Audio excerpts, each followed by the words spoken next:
the start, and he is their innings pitched leader for the year, but he hasn't thrown 50 innings all season, so this is not a guy who you expect to get you into the 5th or 6th. We're going to see multiple arms again. Nick Dugan, the senior, getting the start for the Cardinal here on Senior Day. Let's get you the batting order for the NC State Wolfpack from top to bottom, and it begins with a terrific freshman, Rhett Johnson, followed by Luke Nixon batting second, Chris McHugh in the 3 spot, Ty Head batting cleanup, Sherman Johnson, he's been lethal this weekend, he is batting 5th, Andrew Wiggins batting 6th, Dalton Bargo, the designated hitter, in the 7th spot, Christian Serrano batting 8th, and Drew Lanphier rounding out the Wolfpack batting order. Your lefties are Rhett Johnson, Nixon, Head, Wiggins, Bargo, and Lanphier. NC State batting .307 as a team. That was 3rd highest in the ACC when the weekend began.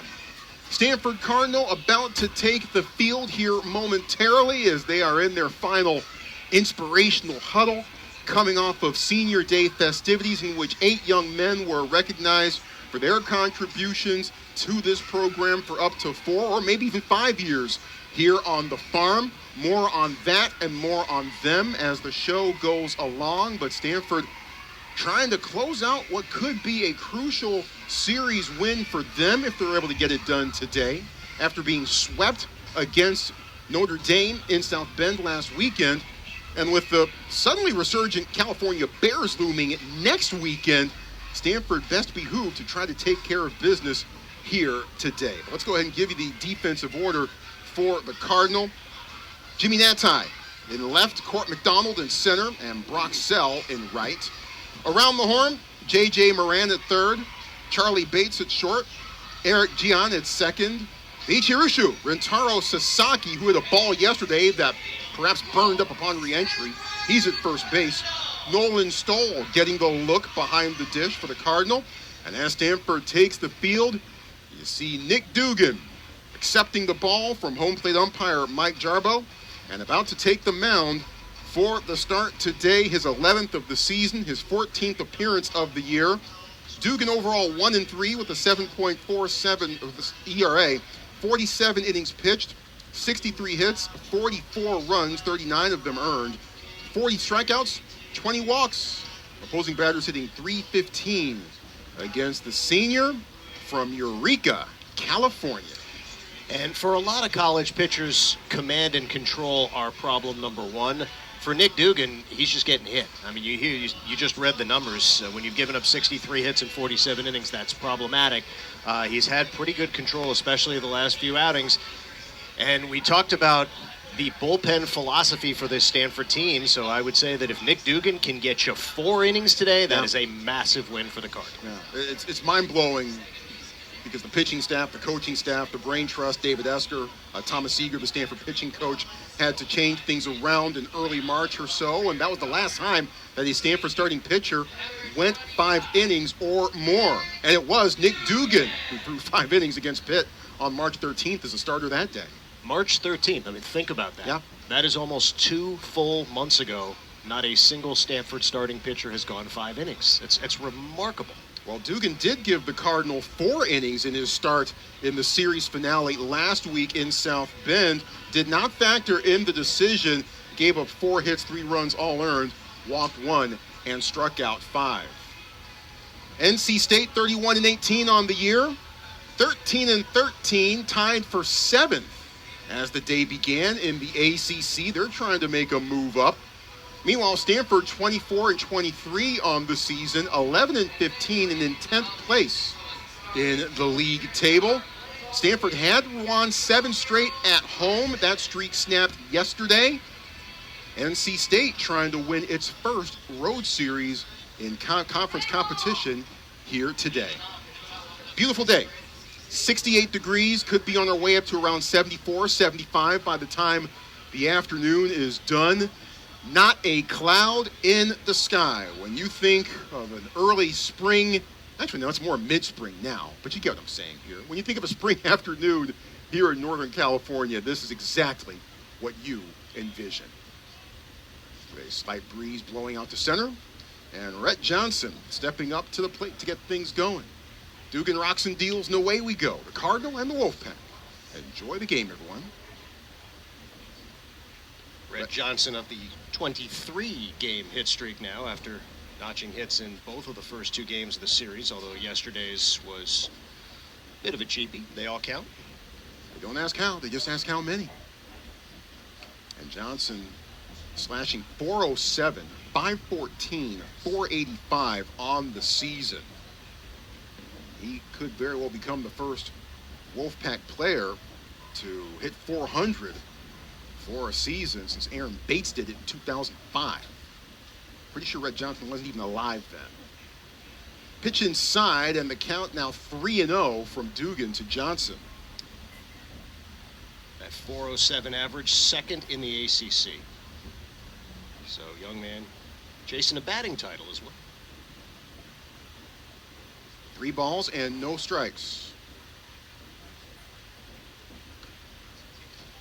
And Red Johnson walks on 4 pitches. Oddly enough, that's how yesterday's game began, with Johnson walking on 4 pitches. Nothing came of that one. And Stanford jumped on the Wolfpack early. It was 5-0 after 2. But then Stanford stopped finding the strike zone. NC State got enough hits to string together along the way. And the Wolfpack walked out of here yesterday with a 12-7 win to even up the series. Luke Nixon, junior from Wilmington, North Carolina. Nixon hitting .361, 8 home runs, 42 RBI, team high .601 slugging percentage. And Nixon with 4 hits so far this weekend. Breaking ball gets the outside corner called, strike 1. Got to keep a close eye on Red Johnson at first base. He has stolen 14 out of 16 this season. One of 5 Wolfpack players to have at least 10 stolen bases this year. NC State's pilfered 95 all told. One major difference between these 2 teams: the Wolfpack will run, the Cardinal not so much. Yep. NC State likes to put on the pressure just about any way it can. Stanford prefers the home run ball. Fastball misses outside, 1 ball and 1 strike. And that's certainly not what David Esker, the Clark and Elizabeth Nelson director of baseball for Stanford, would prefer. He would like to see his team win in more ways than just knocking the ball beyond the fence. And by and large, it has not been able to do that with any real degree of consistency. Stanford's been hovering around the 500 mark for a good chunk of this baseball season, 24 and 23 coming in today. The 1-1 to Luke Nixon. Breaking ball misses outside, 2-1. So as soon as I sing the praises of Nick Dugan not having control issues of late, he throws 6 balls in 7 pitches to start this game.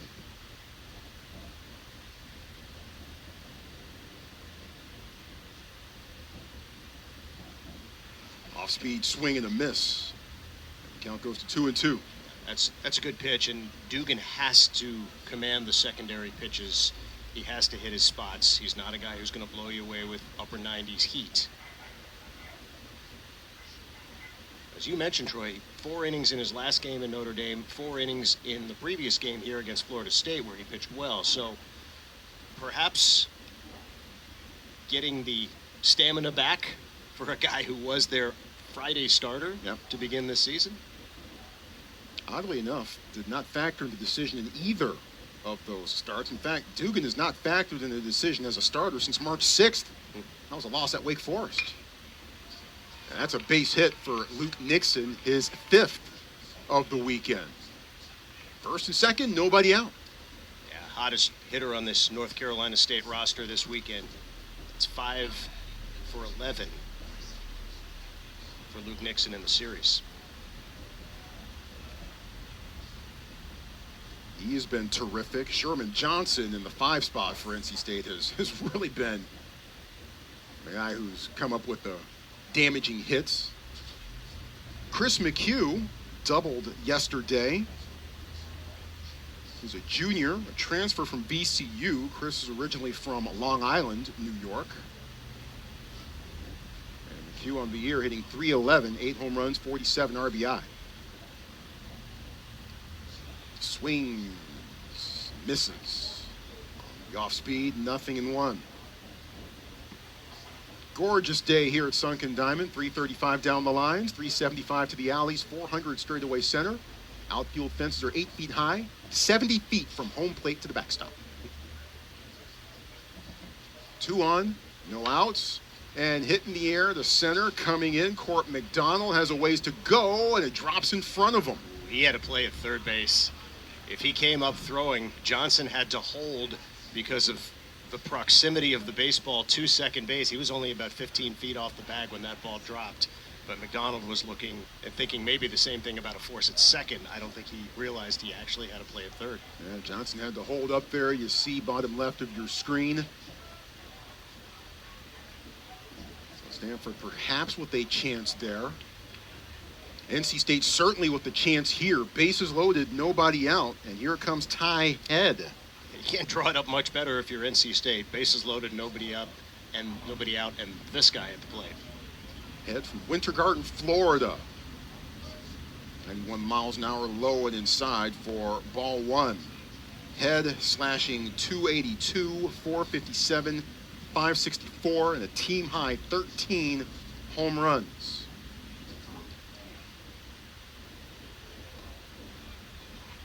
And strike one called as Nick Dugan trying to figure a way out of this jam. Team high 46 RBI, also a team high 50 walks. In fact, he's 3 away from tying number 2 on the all-time NC State walks list for a single season. Blocked by Stoll, able to handle it and keep it in the dirt. 2-1.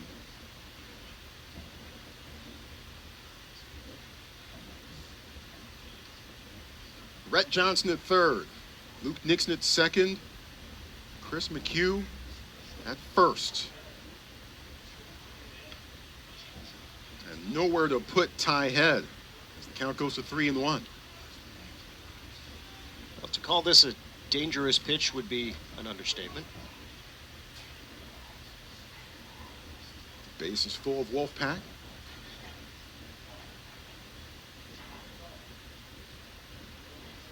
And the 3-1. Popped up. Ranging over. Bates called off by Natai, who makes the grab. So best case scenario there, at least one of them anyway, unlocked for Stanford in that instance. 1 out. Base is still loaded. Still certainly not the outcome that NC State wanted. That was a massive pitch and a massive result for Nick Dugan. Still clearly work to be done with the, as you mentioned, red-hot Sherman Johnson at the plate. Yeah, drop whatever you're doing and watch this. Sherman Johnson has been absolutely money this weekend. Hitting .358 on the season.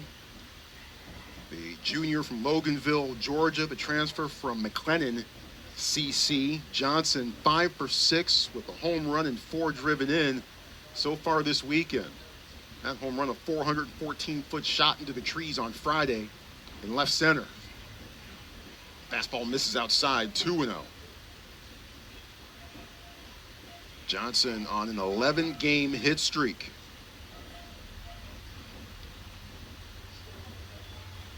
So does that mean the Johnsons combined have a 34-game hit streak? You could look at it that way, no doubt. Goes around, 2-1.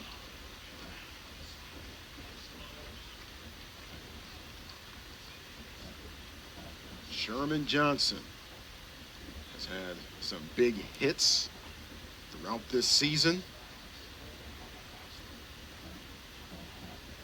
Grand slam last week against Miami. Dugan gets the count to 2-2. I think he fooled him with a fastball.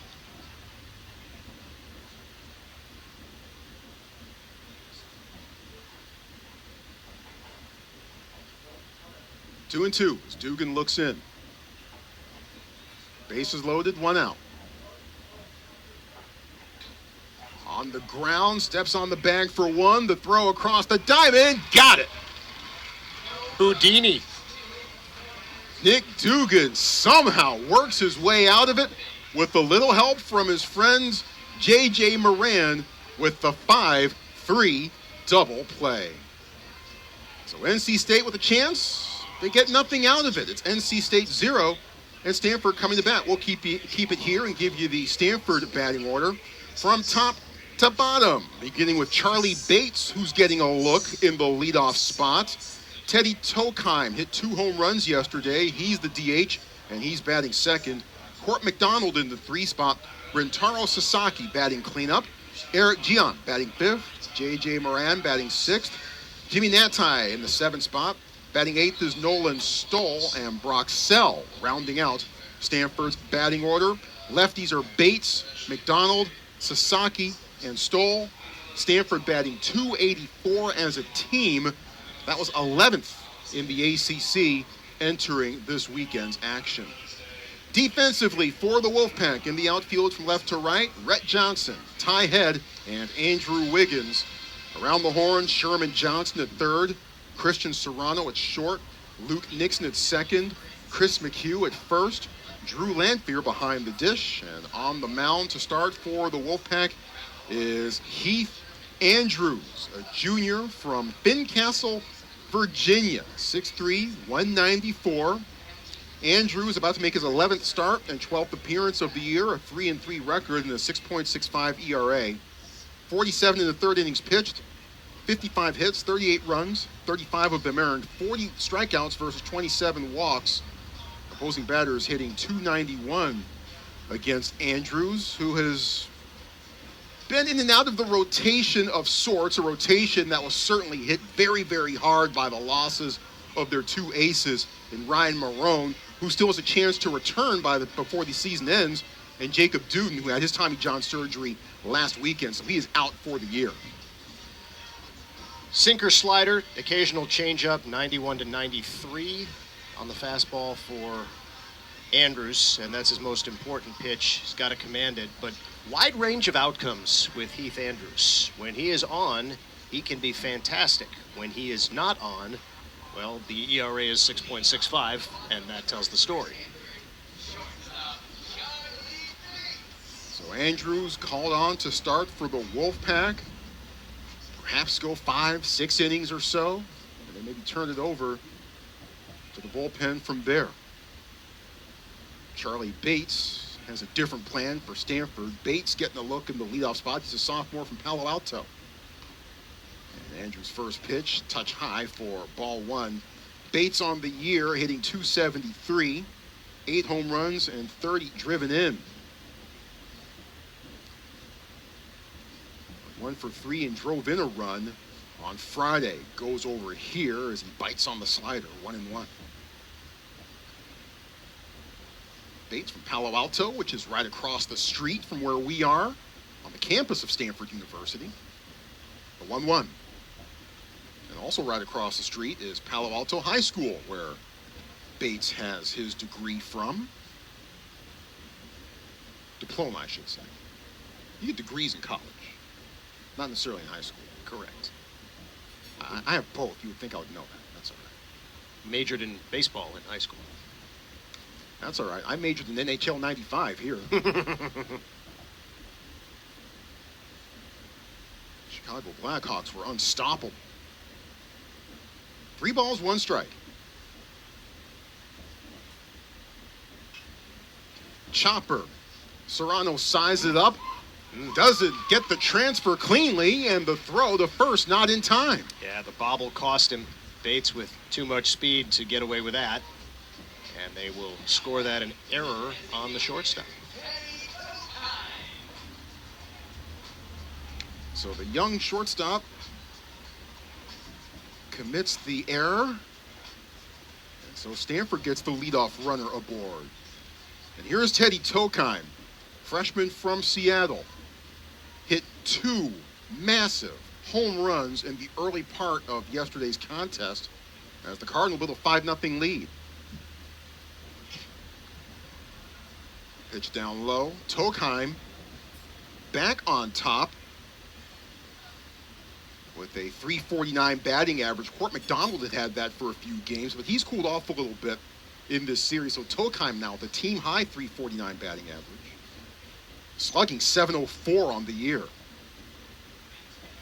Runner going, and that pitch is fouled off. Tokheim, with those 2 home runs yesterday, gives him 15 on the season.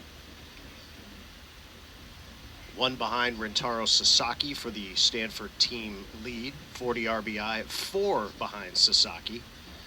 But the 11-19 OPS, that leads all Cardinal. He's been phenomenal this season. Yeah, that was Tokheim's afternoon you just saw yesterday. Stanford building a 5-0 lead yesterday. 2 home runs by Teddy Tokheim and a solo shot by J.J. Moran. And Stanford had first and second and nobody out in the bottom of the third.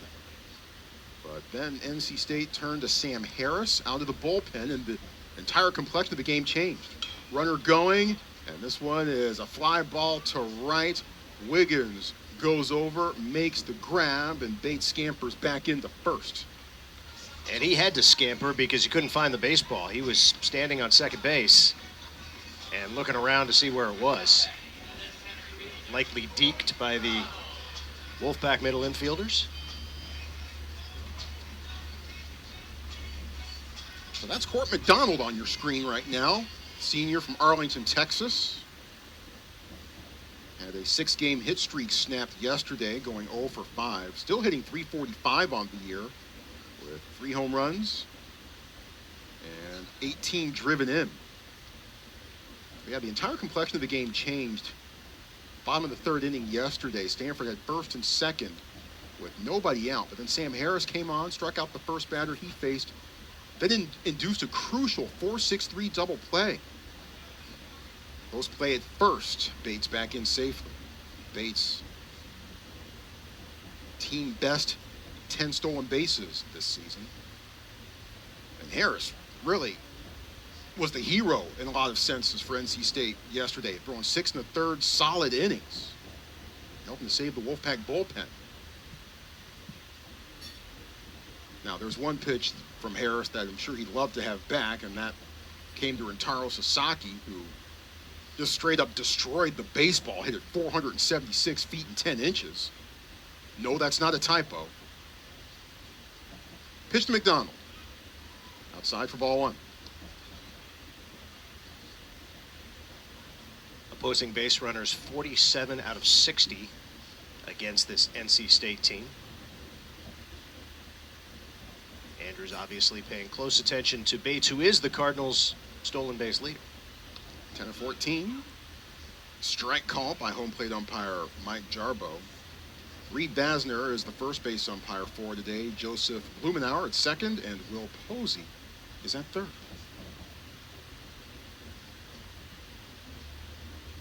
One ball, one strike. It's snap throw back over in that direction. It was a pickoff move, I should say. Andrews.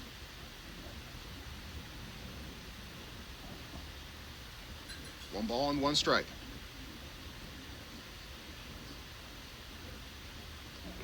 Swing and a miss. McDonald fooled on that one. 1-2. McDonald 2 for 4 with a couple of runs scored on Friday. 0 for 5 yesterday.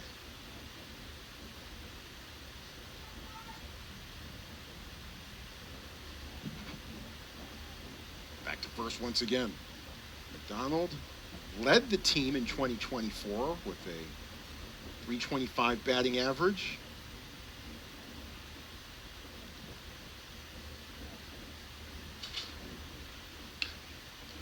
Tap to first. McHugh steps on the bag for 1, throws to second.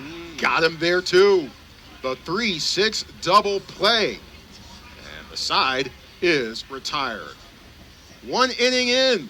Scoreless. That's Sunken Diamond on ACC Network Extra. That's Hoover Tower off in the distance. One of the unmistakable sights. Stanford University, beautiful day here in the Bay Area. Scoreless as we head to the top of the 2nd inning. Andrew Wiggins to start things off. in the top of the second, facing off against Nick Dugan. There's Andrew, junior from Indianapolis, a transfer from Indiana. Appeared as a pinch hitter on Friday, got the start, got a couple of base hits, including the go-ahead two-run base hit to give NC State the lead for good, as it turned out yesterday. Drove in 4 all told, did Wiggins yesterday. Andrew on the season hitting .302 with 6 home runs and 21 driven in. First pitch strike dealt by Dugan. Now the fastball low and outside for ball 1. Dugan, 21 pitches in that first inning. Could have been many more were it not for the Houdini act, getting the pop out and the ground ball double play after the bases were loaded with nobody out. Tie, 2-1. Dugan earned his first career win at Stanford in an elimination game against Cal State Fullerton. That was back in the 2023 regionals. Wiggins fouls that one off, 2-2.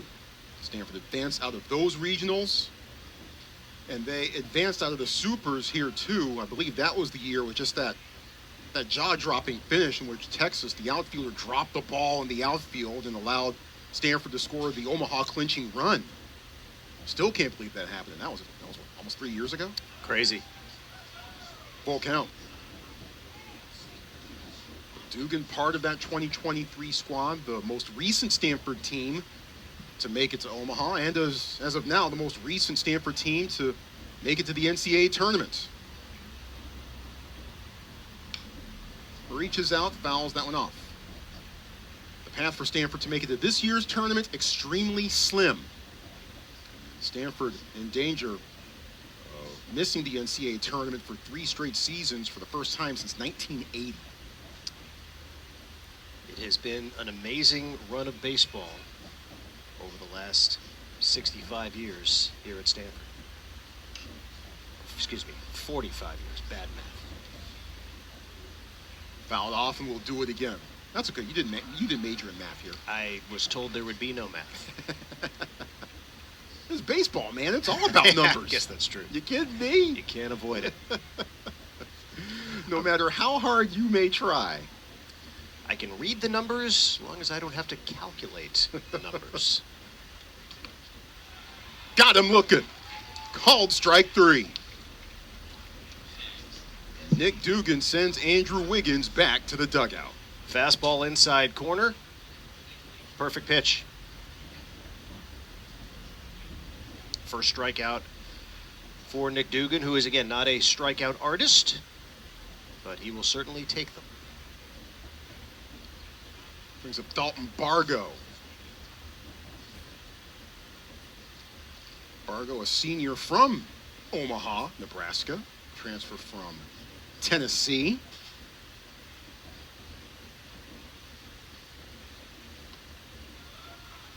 Strike 1 as Bargo hitting .232 this season, 6 home runs and 25 RBI. Once again, you can see how Dugan has to work to be successful. That fastball, 89-90. But when he spots it well, and he has command of his secondary stuff, he can succeed.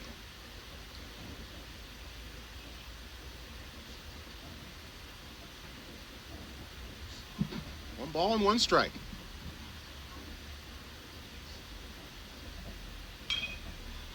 That's a loud base hit rolling into left field. 3rd base hit of the day so far for NC State. Nice bit of hitting by Bargo. Punches it opposite field. Yeah, they had the shift on there. Yesterday, he dropped down the bunt down the 3rd baseline to beat that shift.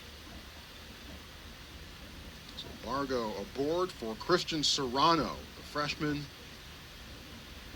who has turned some heads in his short time as a starter, taking over for Mikey Ryan NC State shortstop who was injured a couple of weeks ago.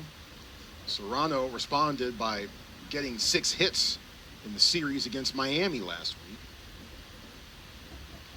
Swings and misses here, and he's down quickly, 0-2. Serrano overall hitting .387 with 1 home run and 8 driven in. You mentioned that Miami series earned him the perfect game freshman of the week honor. Hit .500 on the week with 8 hits, 4 RBI, and his first career home run. It's a good week at the office. But not a great at-bat here as Dugan, the crafty veteran, wins that battle.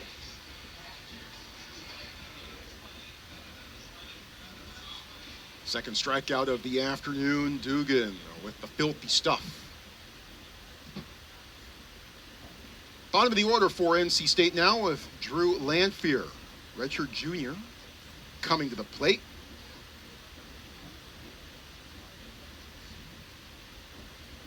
Lanphier hitting .224 on the year. Curve goes over, called strike 1. Dugan in a much better rhythm in this second inning as he was in the top of the first. Walk and a couple of hits to start the game for NC State. Let's get that fastball to nibble the outside corner. Doesn't get it. 1-1. Drew Lanphier with a solo home run against Duke back on April the 11th.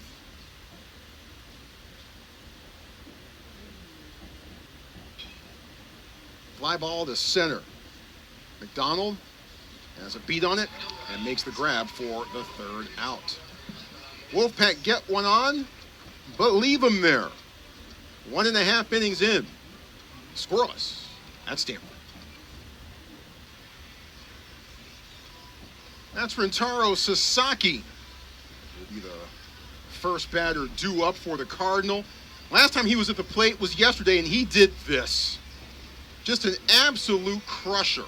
Over the right center field fence, 111 miles an hour off the bat, 476 feet, 10 inches. That ball burned up upon re-entry. And one of the more jaw-dropping home runs that we've seen here at Sunken Diamond in a long time. Well, when he hits them, he hits them. 16 on the year, and I mean, so many just impressive, long, high, booming home runs. Not surprising given his pedigree. Sasaki overall this season hitting .280, slugging .604.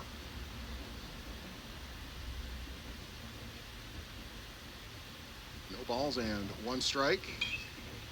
And this one line to a leaping Luke Nixon. Soft line drive. Nixon timed it perfectly. Yeah, that one only 68 miles an hour off the bat. Yeah. You'll certainly take your chances with that.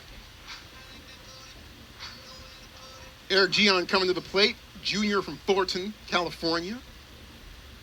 Transfer from Columbia, was all Ivy League second team 2 years ago. Transferred to Stanford after this past offseason, did not play. Actually, he played 1 game in 2025, his last one in Columbia, but was injured the rest of the way. Gion has been a steady bat. As he claps that one to Sherman Johnson on a couple of hops and a long throw that McHugh was able to hang on to. 2 away, and Gion, who was batting .324, heading into that plate appearance, we'll see that BA go down just a tick.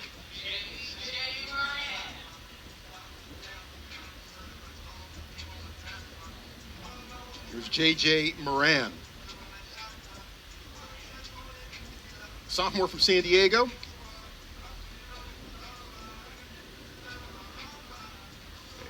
2-run base hit to give Stanford the lead for good, part of a 4-run 8th inning on Friday night. Follow that up with a solo home run in the early going yesterday. Swings and misses on the slider there. No balls and 1 strike to Moran. Heath Andrews. on the mound for NC State. And looking quite sharp early on. And as I say that, he throws one to the backside. Heath got the win against Boston College on March 15th. Through 7 innings, 7 hits, 1 run, but it was unearned. 1 walk and 4 strikeouts. And it was his first appearance after missing time from the team to attend his grandma's funeral. So Heath was able to come back and pitch a strong game. Outside corner, doesn't get the call, 2-1.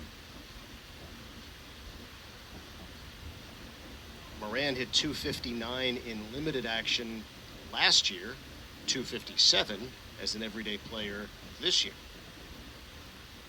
Does have the 7 home runs, including 1 in the series, but this will not have the distance. Not quite. Shallow right. Wiggins with the grab and an easy 1-2-3 inning for the Wolfpack.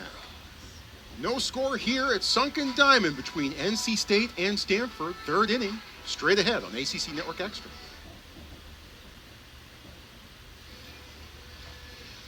You cannot beat a day like this here in this building. Scenic Sunken Diamond on the campus of Stanford University. NC State and Stanford trying to decide a series here today. Wolfpack trying to put the first run of the game on the board. They'd love to do it in this frame. I'm Troy Clarity. He's Scott Reese, and Scott has the call for the 3rd and the 4th. Thank you, Troy. Back to the top of the order for the Pack. Rhett Johnson, who walked on 4 pitches to lead off the ballgame. Nick Dugan has since settled down, and that is a nice slider for a strike on the outside corner, 0-1. Dugan's now dealt first pitch strikes to 6 of the 10 batters that he has faced so far. He missed on the first couple of the games, so it has been a dramatic improvement since those first couple of batters. Ball 1 here to Johnson, who's still hitting .407. We told you about the 23-game hit streak. Not a power guy, just the 1 home run. He can hit, he can run. The spark plug atop this Wolfpack lineup. Breaking ball hit to center field, but right at Court McDonald. And there is 1 out here in the 3rd.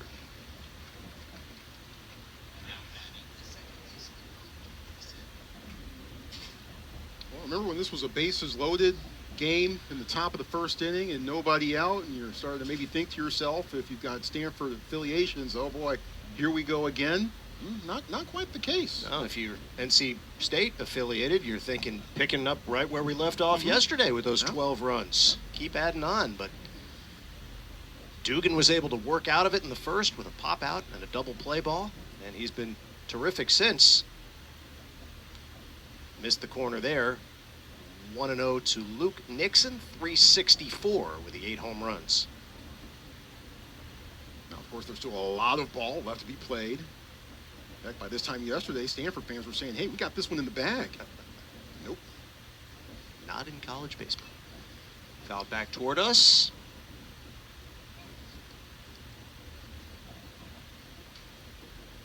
If I had my go-go gadget arm, I probably could have. But would he have caught it, is the question. I'd have caught something. A guardrail to the teeth, probably. Stitch marks on the grill. 2-1 to Nixon, who did single in that 1st inning.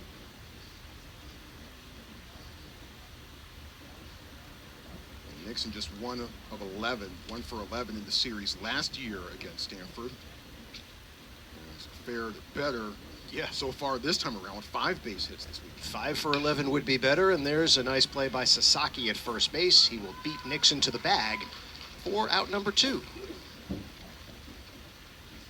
Sasaki with the scoop on the run, able to redirect and touch the bag himself for the G3 unassisted. You know, Sasaki gets so much attention for what he does at the plate, obviously, but he has made himself into a nice defensive first baseman this season. Yeah.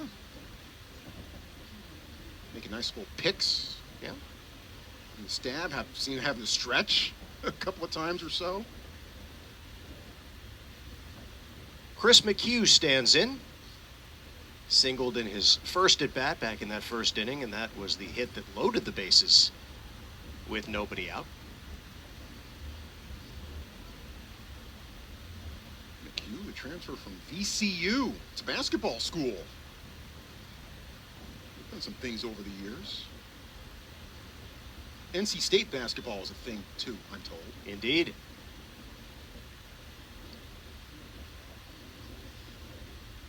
Some terrific teams come out of Raleigh over the decades. Of course, anyone who's on that 1983 team, I'm sure, still eats for free. Certainly in Raleigh. I was about to say all throughout the Research Triangle area, but maybe not so much in Durham or Chapel Hill, right. 1-1 to McHugh. Fouled away toward the Stanford bullpen and off the tarp. 1-2. Stanford got the better of NC State in men's basketball in early March. Behind Ibuka Corey, a fantastic freshman point guard who might potentially have his name called in next month's NBA draft. We'll see what happens. And Stanford almost got the better of NC State in I'm sorry, the ACC tournament. That was not NC State. That was Pitt. My bad. Yeah. You were there. I wasn't. So. Yeah, that stay in Charlotte was a bit shorter than I would have preferred.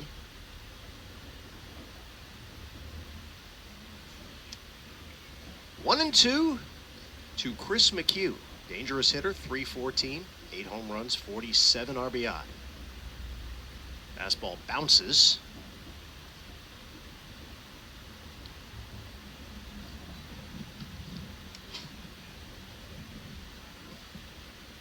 And it's interesting, Dugan has had terrific command these last couple of innings, but he's thrown 3 balls to the backstop.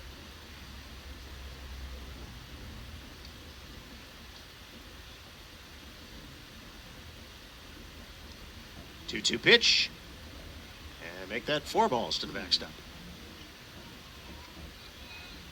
Yeah, this is starting to become a potentially worrisome trend here in some respects.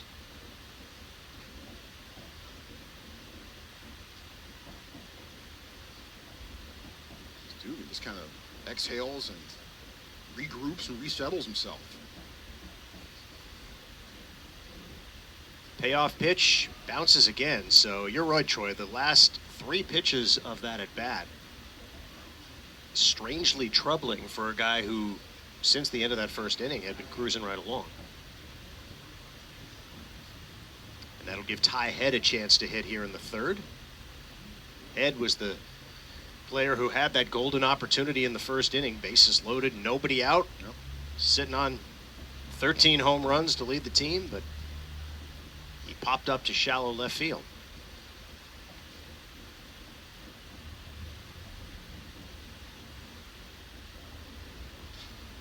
Fastball down the middle, and Head potentially taking all the way on that pitch.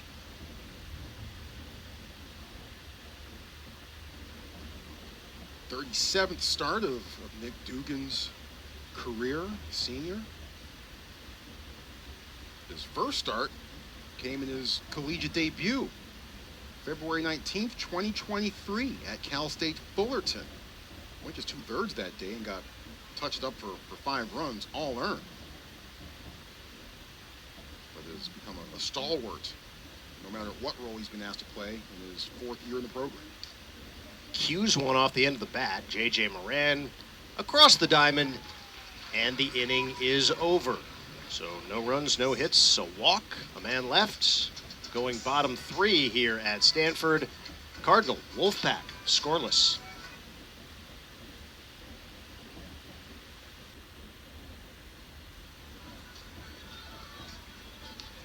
Bottom of the 3rd inning here at Sunken Diamond, in the bottom 3rd of the Stanford order. Jimmy Natai, Nolan Stoll, and Brock Sell to face the junior Heath Andrews, who's been terrific, facing the minimum through 2 innings. In this, his 16th start of the season, or 15th start of the season.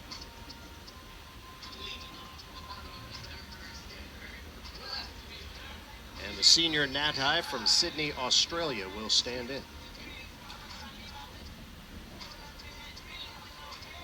Jimmy right at 250. 6 homers, 26 driven in. And a slider catches the outside corner, strike one. Jimmy led Stanford with 16 home runs last year. One of those home runs came last year in Raleigh, a solo shot, game 1 of the series. Won the game for the Cardinal with a game-winning RBI double in the top of the 10th in game 2. Same pitch, same location, same result. 0-2.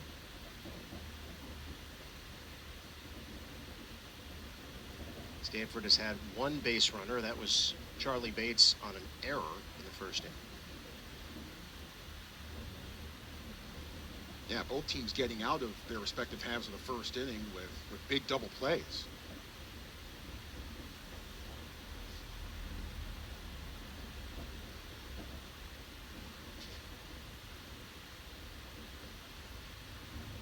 Andrews delivers. That is ball 2. Troy, this is a big-time high school prospect out of Virginia.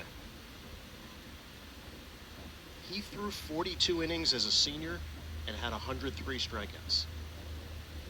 I mean, think about that. 42 innings. I am thinking about it. That's 126 outs, and 103 were via the strikeout.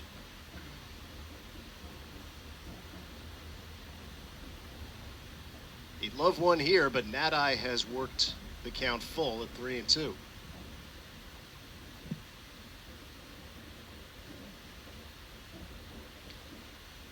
And he takes ball 4. Close pitch.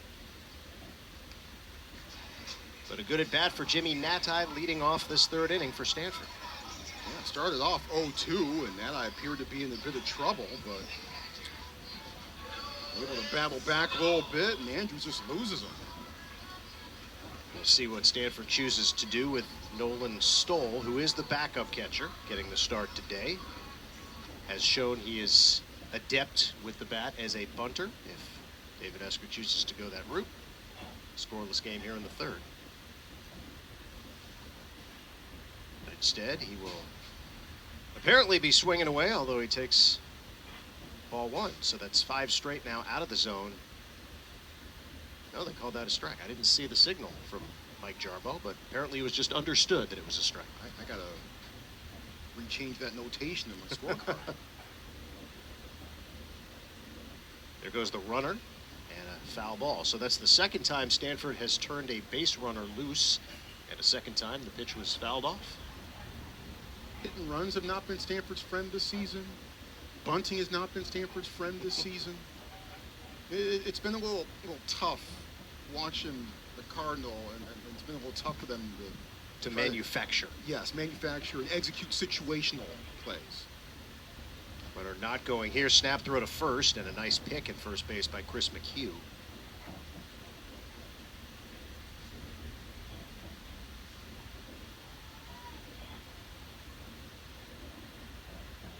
Nati does have 7 steals in 8 attempts, and remember, he was a starter at the beginning of the season, then lost his starting job to Eric Gian. He was playing second base. Has resurfaced as a starter with the injury to Ethan Hott. Now Nati playing the outfield. But the point is, those 7 steals in about half a season's worth of starts. So he can run. Strike 2 to Stoll.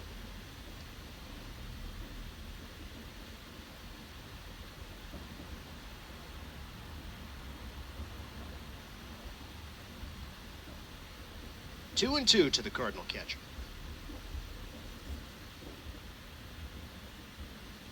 And there goes Nati. No, he bluffs. He returns to first, and it's swung on and missed strike 3. So maybe he didn't like the feel. He aborted. And the Wolfpack gets its first out of the inning. Yeah, and it's probably for the better as well. As Nati retreating back to first rather quickly after the strikeout by Stoll, probably for the better, because if Lamphere had tried to get Nati at second, he probably would have been able to do so. So that'll bring up Brock Sell, the freshman. Throw over. First strikeout of today for Heath Andrews.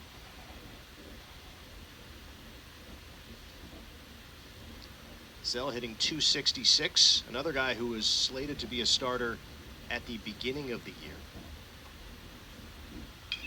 Goes the other way toward the hole. It's short. Serrano across the diamond, too late. So Serrano had to make a choice on the fly, try to get Natai at second. He thought he had a better shot to get Zell at first. But on a Stanford team without a lot of team speed, these two guys can both motor, and an infield single puts the Cardinal in business. Yeah, and he didn't just have to make a choice. He also had to make a pretty tough throw with his momentum carrying more towards third and having to throw across his body. Across his body on his off foot and try to get it across the diamond. So in some respects, kind of nifty that that play was as close as it was. So Stanford now with 2 on, 1 out, and Charlie Bates the top of the order. And Bates looks at ball 1. Charlie reached on an E6 his first time. So just that infield single, the only base hit given up by Andrews one time through the order.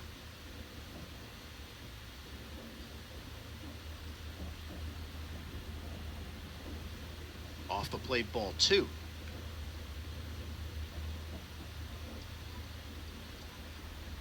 Charlie Bates helped in Palo Alto High School to back-to-back NorCal titles. Back when he played across the street.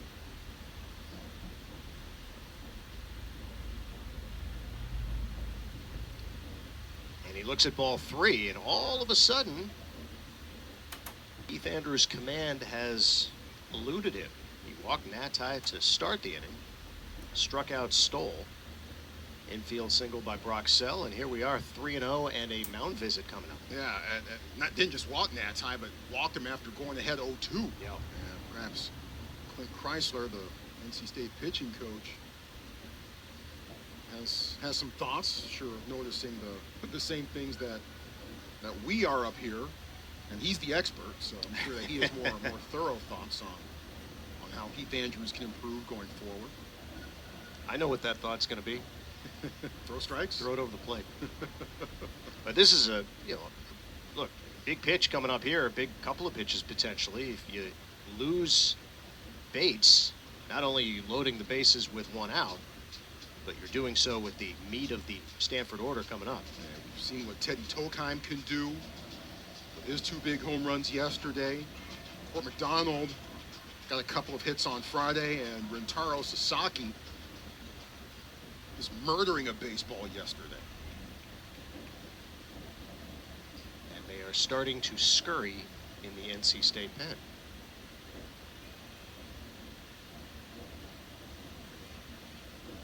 So 3-0 pitch coming to Bates, who I imagine will be taking it. He is. It's ball 4. And now you got a hot mess if you're NC State, with Teddy Tokheim coming up with the bases loaded. Well, and one arm that we might see for NC State is Anderson Nance. He's a sophomore, and he has arguably been their best arm over the last couple of weeks. And he was lights out against Miami in the series finale last week with 5 2/3 solid, struck out 9 and got the win. Super impressive throughout the season. We have not seen him so far in this series. Tokheim fouls it away. So that was a bit of an ambush swing, knowing that Andrews needed to just get the ball over the plate. A lot of hitters after that 4-pitch walk would have been taking, not Teddy Tokheim. 0-1 is popped up right field line. This is a tough play. Out goes Nixon, the second baseman, and it drops. In comes Jimmy Natai with the game's first run. Line drive in the box score?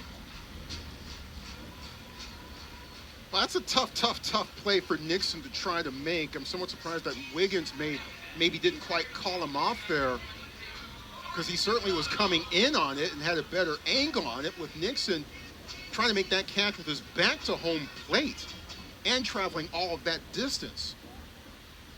So that certainly could have been handled better defensively for NC State. Meanwhile, Stanford would try to keep it moving. Still only 1 out. Bases loaded again for Court McDonald. And he looks at ball 1 off the plate. Tokheim just hit it in the perfect spot. It's that Bermuda Triangle out there in right field. First base, second base, right field. Nobody could quite get to it in time. And Stanford with a chance now at a big inning.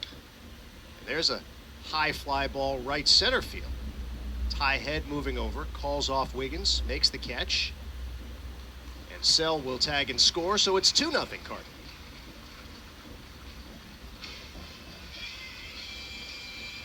Court McDonald, not a major power hitting threat, but getting it done with a sacrifice fly.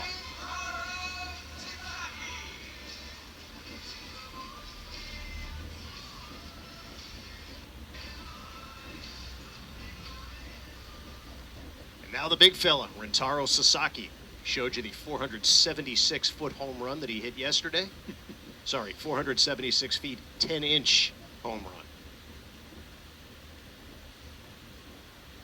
And this is a slow stroll to the mound by Drew Lanphier. Yeah, and Drew might be walking out to the mound and saying, "Yo, Heath, man, you remember what Rentaro did yesterday? Don't do that." Well, he also might be going out there because his skipper signaled and said, "Go waste some time to allow sufficient time for a relief pitcher who is right-handed, by the way." Yeah, it is a right-hander. Cannot quite see whom it is, as my vantage point is blocked somewhat. There it is, and it is Anderson Nance.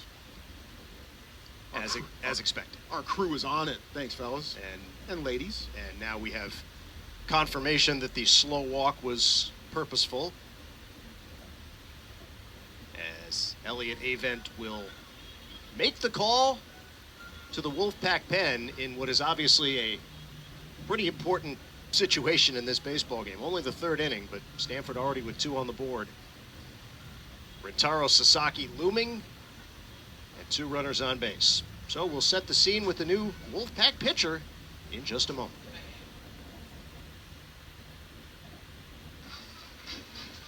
Right-hander Anderson Nance, sophomore from Eden, North Carolina. One of the top arms on this NC State squad. 3-1 with a 3.38 ERA. 37 1/3 innings. 14 earned runs. 16 walks, 47 strikeouts. And he will face Stanford's biggest power threat, one of the biggest power threats in the conference, Rentaro Sasaki, with 2 on and 2 out here in the third. Really a big fan of that strikeout to walk ratio by Nance. We gave you the numbers from his terrific performance against the Hurricanes last week to help NC State take 2 or 3 from the Canes. And Elliot Avent, I talked to him about it, and he said, look, past Saturday was against Miami was as well as I've ever seen him throw. Elliot looking for more from Anderson, sure, here in this situation. He's also looking for multiple innings out of Nance. Which he can certainly give. This is not a come in, get 1 big out situation. This is a you succeed, you're in there 3, 4, 5 innings situation. And the first pitch is a strike to Sasaki, changeup on the outside corner. Wolfpack turning to Nance probably an inning or so earlier than it would prefer. But Stanford kind of forcing its hand here. 0-1, just missed the outside corner. 93-mile-an-hour fastball.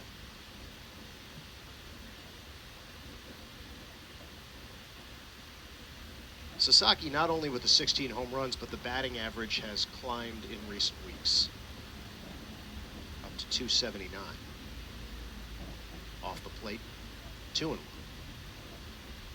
Oh, by the way, he does have a 9-game hit streak currently.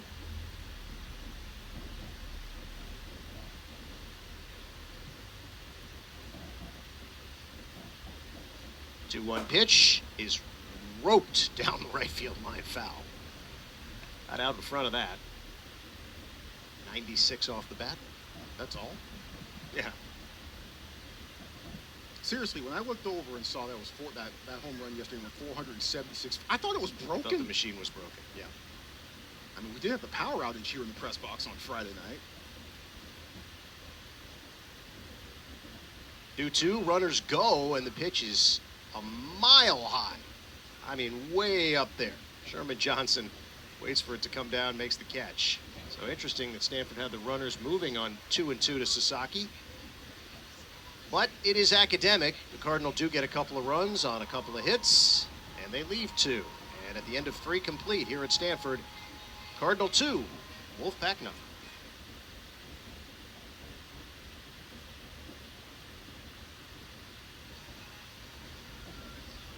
Top of the 4th inning here at Sunken Diamond.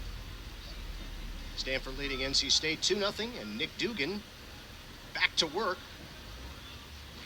Dugan very shaky to start this game with a walk and 2 singles, but he pitched out of it. Has been brilliant since, and will begin his 4th inning of work against Johnson, Andrew Wiggins, and Dalton Fargo. Johnson was the biggest out, or should I say outs of this game so far for Dugan, as he grounded into a 5-3 double play to end that threat in the 1st inning.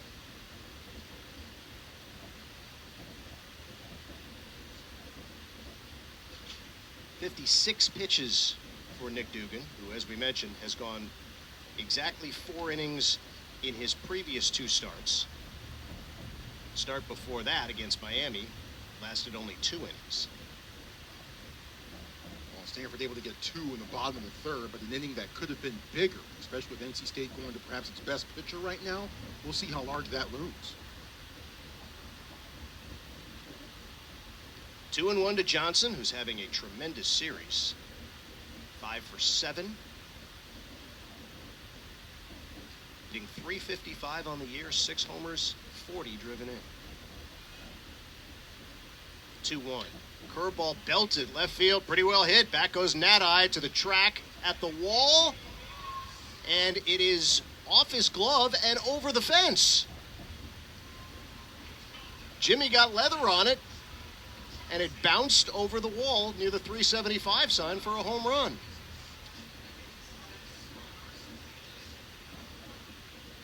So Sherman Johnson continues to terrorize the Cardinal.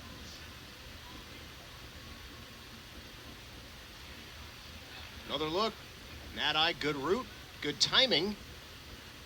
Couldn't squeeze it. No. Just could not put the clamps on it. A closer look. Yeah, hit the heel of his glove. Had it in his hand. Could not hang on to it. And on the ground looking up at the sky going, oh man. Meanwhile, Sherman Johnson cannot be stopped. 7th home run of the season for Johnson, and just like that, it is a 2-1 ball game.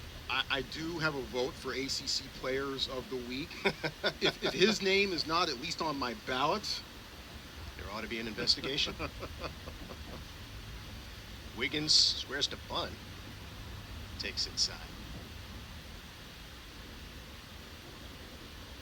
And now some action in the Stanford pen. A left-hander is warming.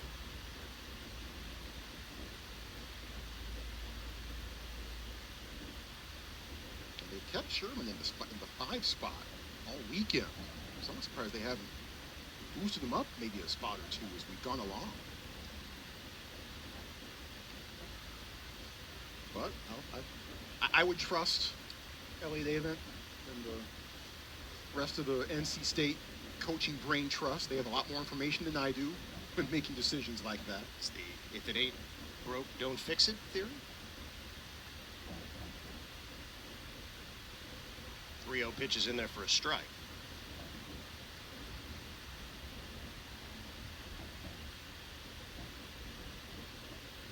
Saw the action in the Stanford pen. I couldn't see the number. Yeah, Cardinal numbers on black jerseys from distance, difficult to discern. 3-1 to Wiggins off the plate, ball 4. So I would imagine the leash for Nick Dugan is getting short. Again, 4 innings has been his max since the first half of March. Dugan, part of senior day, 8 seniors recognized before the game began this afternoon. We'll give you the full list later in the show. Nick has actually grown 2 inches since his freshman year. Came in at 6 foot, now he's 6'2". Struck out all 13 batters he faced back in high school in a division championship game. How about that? That's impressive. And that leash may be expiring. Throw to first might have just been a stall tactic because we have a mound visit. Thomas Eager making the slow stroll.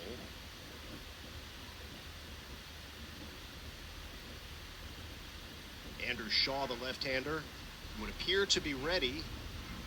And with the left-hander Bargo standing in, this feels like a pitching change, and that's exactly what will transpire. So out goes Dugan after 3+.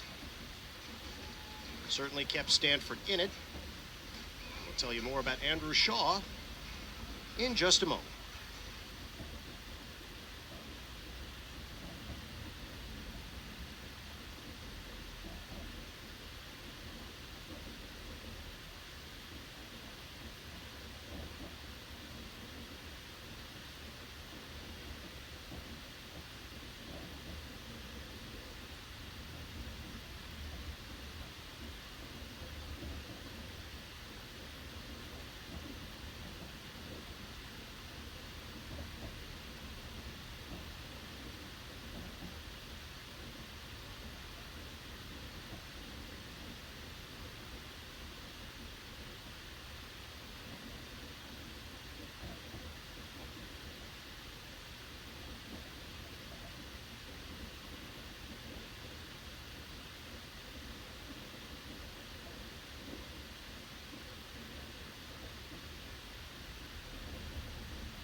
Left-hander Andrew Shaw on the mound for Stanford.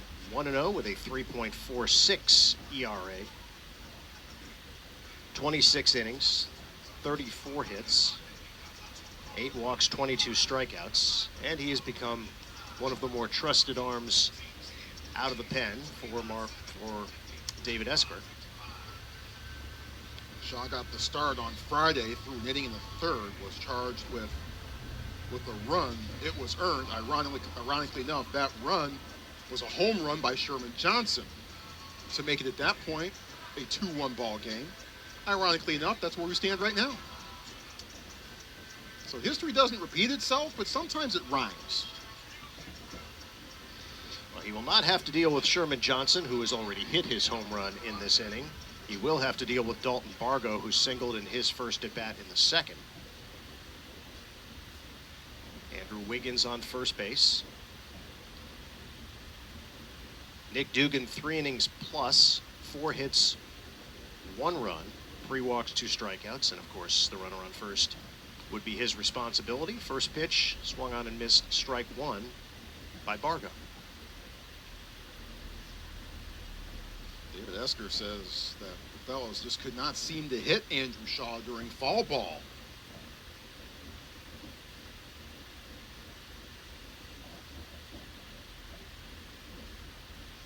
Certainly a good way to make a good first impression with your new crew.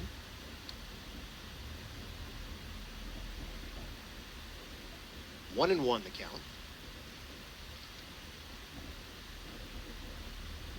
Wiggins 5 for 5 stealing bases this year and right on cue, chasing back. Well, the name Andrew Wiggins certainly resonates here in the Bay Area. Former Golden State Warrior All-Star. Hey, Steve Kerr's coming back. Steve Kerr is coming back. Swung on and missed.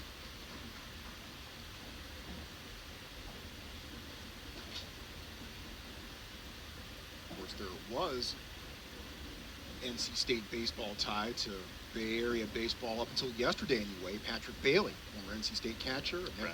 San Francisco Giant up until yesterday.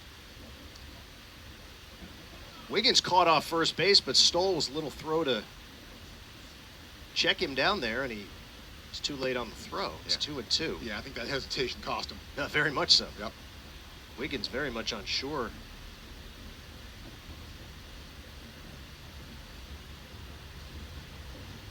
Shaw from Woodstock, Georgia. 2-2 pitch, another throw up. Yeah, Patrick Bailey, now a Cleveland Guardian. With that trade completed yesterday morning, Patrick actually came down here, met the team after NC State got on the first plane out on Thursday from RDU. Came straight here to practice, and Patrick Bailey, on his off day, came down to greet the fellas. There goes Wiggins, swung on and missed. Throw down from Stoll is off the glove of Charlie Bates. The throw was there, and he very well might have had it. Bates just dropped the ball. Nearly a strike him out, throw him out. Stanford will take the strike him out and get at least one out here. Well, Stanford has had its issues defensively all season. The throw was a little bit wide, but Bates was so eager to get the tag down quickly, he forgot to catch the baseball first. Stanford near the bottom in team defense in the ACC. Well, Gian was right there to back it up, so that was certainly good news for the Cardinals. He was in the right spot at the right time. So Christian Serrano will now bat with a runner on second and one out. You got to beware, Wiggins will swipe third if you don't keep him close. Off speed, swung on and missed, strike one. And Stanford, not exactly strongest up the middle this year. Catcher, second base, shortstop, defensively, and even center field, that could be lumped in there too. In the dirt, nice stop by Stoll. Again, Luke Lavin, the regular Cardinal catcher, getting the afternoon off. Meanwhile, Serrano looking for a much better at-bat this time around than he had in the second when Nick Dugan made him look kind of silly. And he hammers one inside third and down the line. It's going to be extra bases. Wiggins will score easily. Serrano with a double. And we've got a brand new ball game. It's 2-2. Serrano with just an absolute smoker down the third base line, and it was not fair by much. How much? That much. I would say that qualifies as a better at bat. Much better.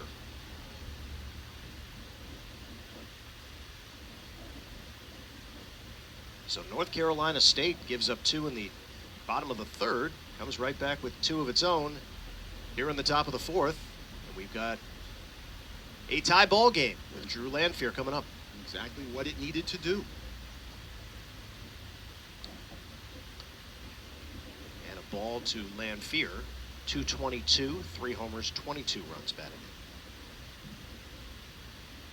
And if you are Andrew Shaw, this is the batter you must retire. At least get that second out of the inning. Number 9 hitter, lefty on lefty, there's a strike. And the dangerous top of the order looming for the Pack. 5 base hits so far for NC State.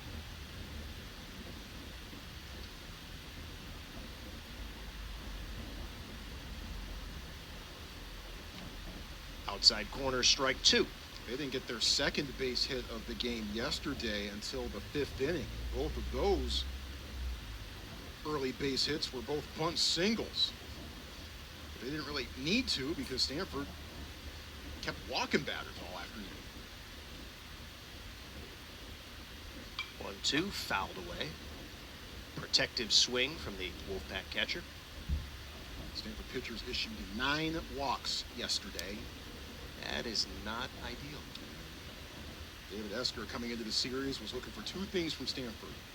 Limit the walks, play better defense. By and large, Stanford has played better defense. The walks, certainly not there. Not improvement there yesterday. Bouncer to second. Gian charges. Throws out Lanphier. Serrano to third, but there are 2 outs.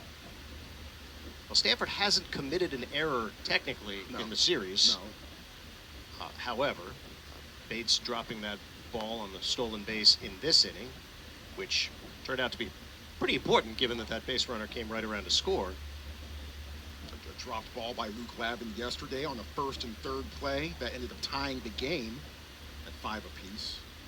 A couple other little things as well. So it hasn't been the cleanest defensive weekend for Stanford.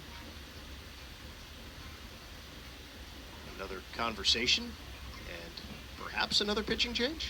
Yeah, there has been action in the Stanford pen. We told you this is a Stanford pitching staff that is as by committee as it gets. And it is not uncommon. Here we go, another wave to the pen. Not uncommon to see 7 or 8 pitchers in a ball game, as we did yesterday. And we're on track for that again today. Another pitching change here at Sunken. 2-2 game, top 4. Back after this.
Cohen Gomez, right-hander, takes the mound for Stanford. 3-1 with a 6.34 earned run average. 32 2/3 innings. 23 earned runs. 44 strikeouts to 17 walks. Came in to face just one batter yesterday, but Troy's now pitched in all 3 games of the series. Threw a scoreless inning on Friday. Came in the top of the 4th inning yesterday after the Wolfpack had already knocked in 2 runs and induced a ground out from Rhett Johnson. As you look and see how NC State has gotten its 2 runs so far in this one to tie things up.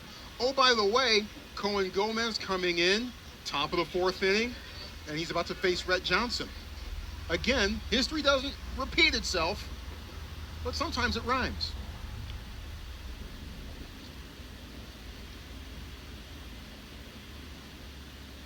Rhett Johnson, a walk and a fly to center this afternoon, and now has a chance to hit with a runner in scoring position and 2 outs. Big overhand curveball is not close, ball 1. Gomez has been one of the more reliable arms out of the bullpen for Stanford.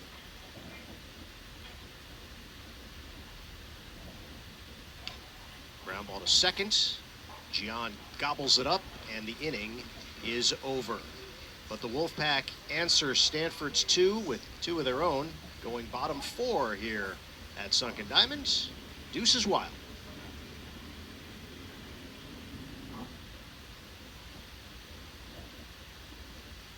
Bottom of the 4th inning here at Stanford. Eric Gian will lead it off for the Cardinal, followed by J.J. Moran and Jimmy Natai. They will face Anderson Nance, who came on in relief of Andrews in the bottom of the 3rd, put out the fire, and now will go as long as he can in what is now a tie game. Curveball, strike 1. Gian grounded out to 3rd, his first at bat.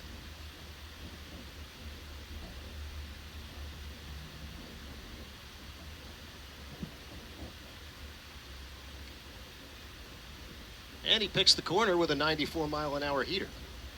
So, yeah, how about that? After NC State ties it up at 2 apiece yesterday, they bring in Cohen Gomez. He gets Rex Johnson to ground out to second to end the inning. Same exact thing happens here today. And I'm intrigued. And as I look down that way, following the flight of that ball into the Stanford bullpen, I do see there is some action down there. But I am intrigued to see Cassius Gomez. Thomas throwing it. Yeah, it is. I can tell with that that wind-up. Yeah. But I'm intrigued to see if Gomez comes back out for the 5th. But it looks like we already have our answer. Yeah, and I understand that he's pitched in all 3 games, so you want to tread lightly, but he's been effective in all 3 games. Yes.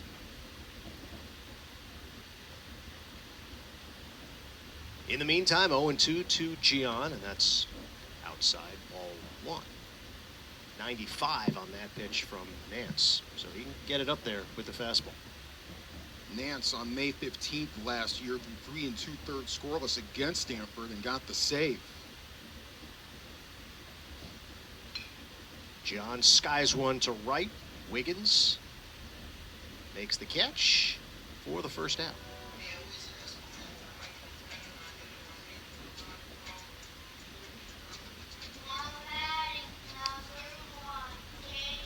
And J.J. Moran will stroll to the plate. J.J. also flew out to right field, his first at bat. Well-decorated player from the San Diego area. San Marcos High School.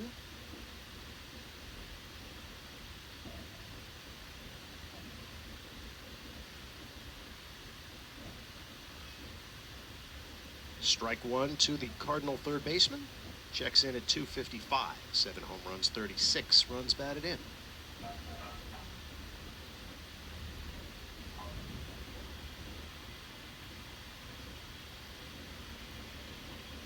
Stanford looking to take back momentum. Cardinal had it after the 3rd inning and lost it in the top of the 4th inning. And now the game hangs in the balance at 2-2. 1-1 pitch to Moran. Fouled right side. Game hangs in the balance. Series hangs in the balance. NC State, it would behoove them to take 2 out of 3 here on the road against a team that is, unless they win everything in Charlotte in a couple weeks, will not make the postseason. And that is a swing and strike 3. As decreed by Mark Jarbo. Boy, that was just a nasty, nasty pitch. It was indeed. By Nance. Yep. Locked him up. I mean, just the movement here. I mean, not necessarily the vertical break, but which was there as well. But more impressive was the side-to-side movement on that pitch that just had Moran completely fooled. Jimmy Nati looks at strike 1. Walked and scored in his first at bat, but had a hand, literally, in the biggest hit of the day for North Carolina State. Fly ball by Sherman Johnson that went off of Nati's glove and over the wall for a home run. Got the RPI computers at my disposal here. NC State entered the week number 37. They've dropped down to number 39 so far this weekend. Win today, you're probably right back up to 37, 36. So, I mean, this is as bubble can be right now. There's still baseball to be played. They'll host Carolina next week. Swing and a miss by Nati. So, Anderson Nance, as advertised, he has been fantastic through an inning and a third. Nothing across for the Cardinals. Still 2-2 going to the 5th here at Sunken.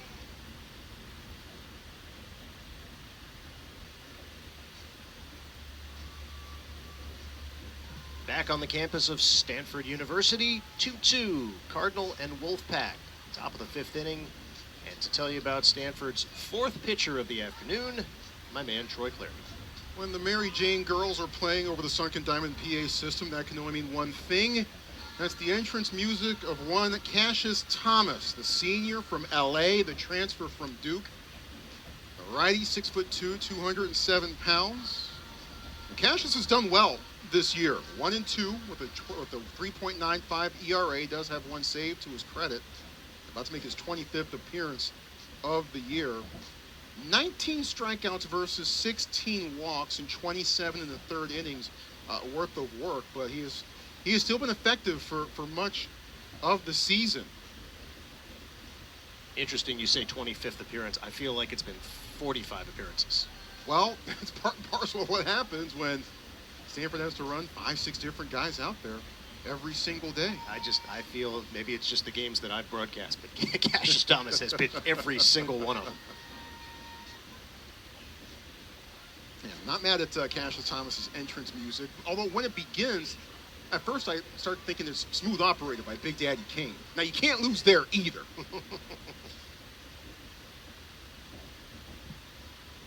Luke Nixon, two-batter for NC State to start things off.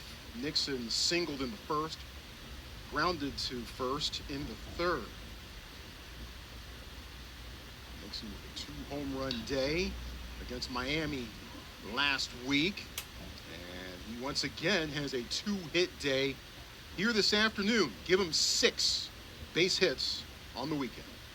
1 pitch, 1 base runner. Fastball down the middle, and Nixon knows what to do with it, grounds it into right field. Thomas threw an inning on Friday, was charged with a run that was earned. And Chris McHugh, who singled in the first, walked in third, comes to the plate.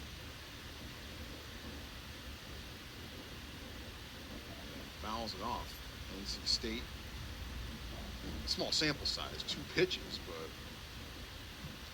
taking early aggressive approach here in this tenure for Thomas. No balls and 1 strike to McHugh. Couple of hops. The diving stab. The flip to second. No, he didn't get it out of his glove. He didn't get it out of there. No flip. So Bates has to eat it, and everybody is safe. It's a nice stop by Charlie Bates. But having to go flat out to make the play, just could not make the transfer. Take another look. So, Wolfpack have something cooking here in the 5th. Back-to-back singles. Ty Head, who is 0 for 2, strides to the plate. No outs here. Owen Stoll, the Stanford catcher, giving the sign to the Stanford defense. J.J. Moran, maybe a step ahead, actually standing on the lip of the grass on the infield at third.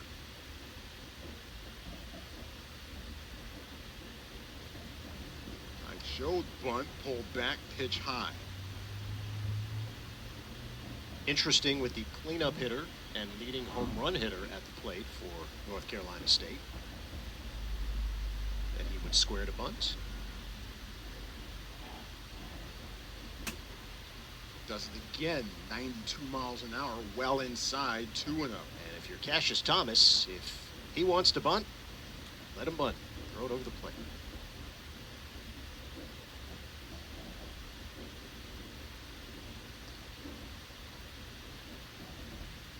The 2-0. There's the bunt.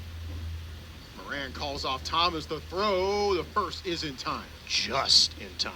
And I tell you what, that's a nice play by Thomas because his instinct was to field that baseball, and I don't think he gets him.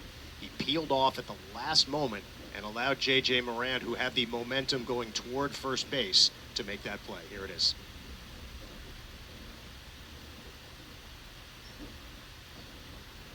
Good communication, good execution, really on all sides. Yep. NC State gets the sacrifice, Stanford gets the out, and we have potentially another pitching change. It's possible. There has been action throughout all of this in the Stanford pen. Thomas Eager making the walk out to the mound. Now you do have the right-hander Johnson coming up. This might just be, remember this guy? Don't give him anything too good to hit with first base open, kind of a conversation. Sherman Johnson's been too legit to quit all weekend. He did ground into a crucial 5-3 double play to end a bases-loaded threat in the first, but got a measure of revenge by getting a leadoff home run in the fourth inning to put the Wolfpack on the board, make it a 2-1 game at that point. NC State tacked on another. We're tied at 2 right now. The go-ahead run is, as of right now, 90 feet away for that guy to try to knock in. Stanford does have a left-hander in the pen. I can't tell if that's Ersbomber.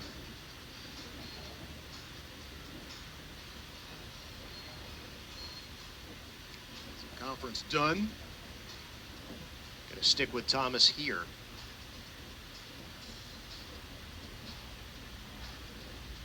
NC State, the Wolfpack, ranked as recently as 3 weeks ago. They fell out of all the polls after they got rocked by Wake Forest. They lost 7 straight to finish the month of March, but then won 6 to begin April. They've been able to stabilize things a bit since that tough stretch at the end of March. Time call by Sherman Johnson.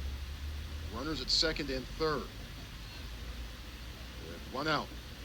It'll be very interesting to see how they go about pitching to Sherman Johnson, who has killed the Cardinal this weekend. Yeah. With a lefty on deck and a lefty in the pen. Clapped back to Thomas. Checks home, throws to first instead, and gets the out there. But Nixon comes across a hard slide, but it counts. And the Wolfpack take the first lead of the ballgame. Probably the right decision by Cassius Thomas. You could see the wheels spinning as he thought, I might have a play at home plate. But with a runner on third base after the play and still only 1 out, if you don't get the out at first, Yep. he decided to take the conservative route. I think it was the correct choice. Yep. Yeah, you hate to give up the go-ahead run, but You need the out. so Stanford has 2 outs. And Stanford will turn to another pitcher here in the top half of the 5th.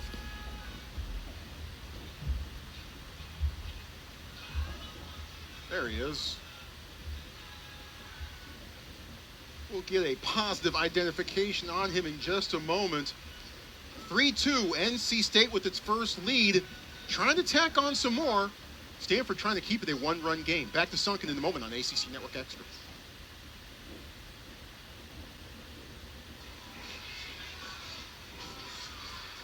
NC State has taken the lead for the first time this afternoon. It's 3-2, top 5th. And Mike Ersbomber, freshman from San Clemente, California, has come in. Saw Mike for 2 innings on Friday night. Gave up a go-ahead run, but was on the mound while Stanford scored 4 in the bottom of the 8th inning and ended up getting the win. So Ersbomber making his second appearance in this series. 6'0", 212 pounds. Mike on the year, 1-2 record, the 5.92 ERA. Does have 1 save on the season. About to make his 24th appearance of the year. 33 strikeouts versus 19 walks, a whip of 1.60. Has hit 5 batters.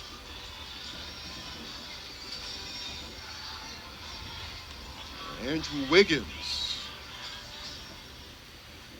steps into the box. Wiggins walked in his last plate appearance in the 4th. Later came around to score. Struck out in the 2nd. Runner at third, 2 outs. A nice little slider. Nibbles on the outside corner for strike 1. Once again, liberal use of the bullpen by David Esker, the 5th Cardinal pitcher in less than 5 innings. Fastball doesn't miss by much. 1 ball and 1 strike. 8 pitchers used yesterday. 6 pitchers used by Stanford on Friday. Curve starts high, stays high, 2-1. Wonder how far back you'd have to go to find a game in which Stanford did not use at least 5 pitchers. 2 months? That would be a good guess. Curve, this one drops down too low, 3-1.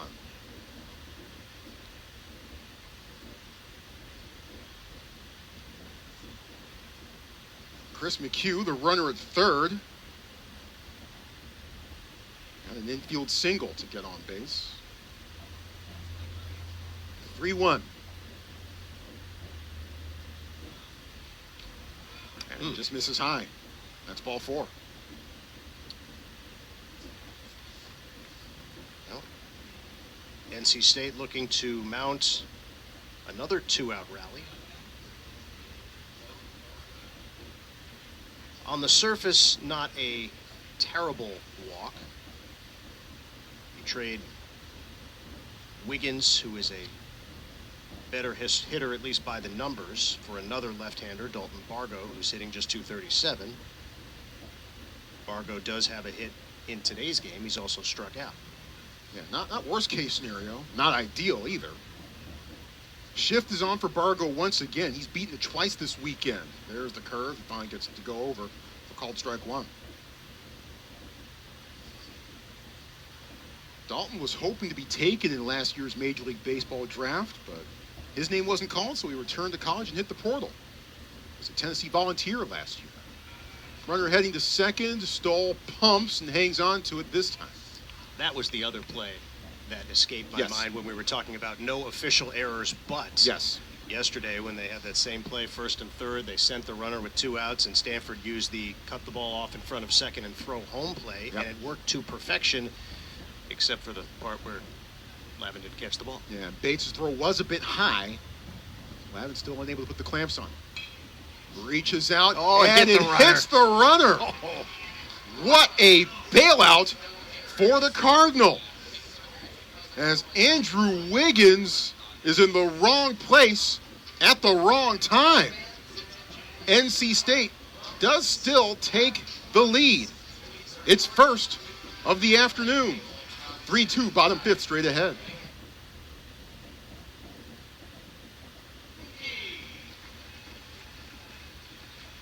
Three to 2, our score. NC State with the lead over Stanford. Bottom of the 5th, Troy Clarity and Scott Reese here with you from Sunken Diamond.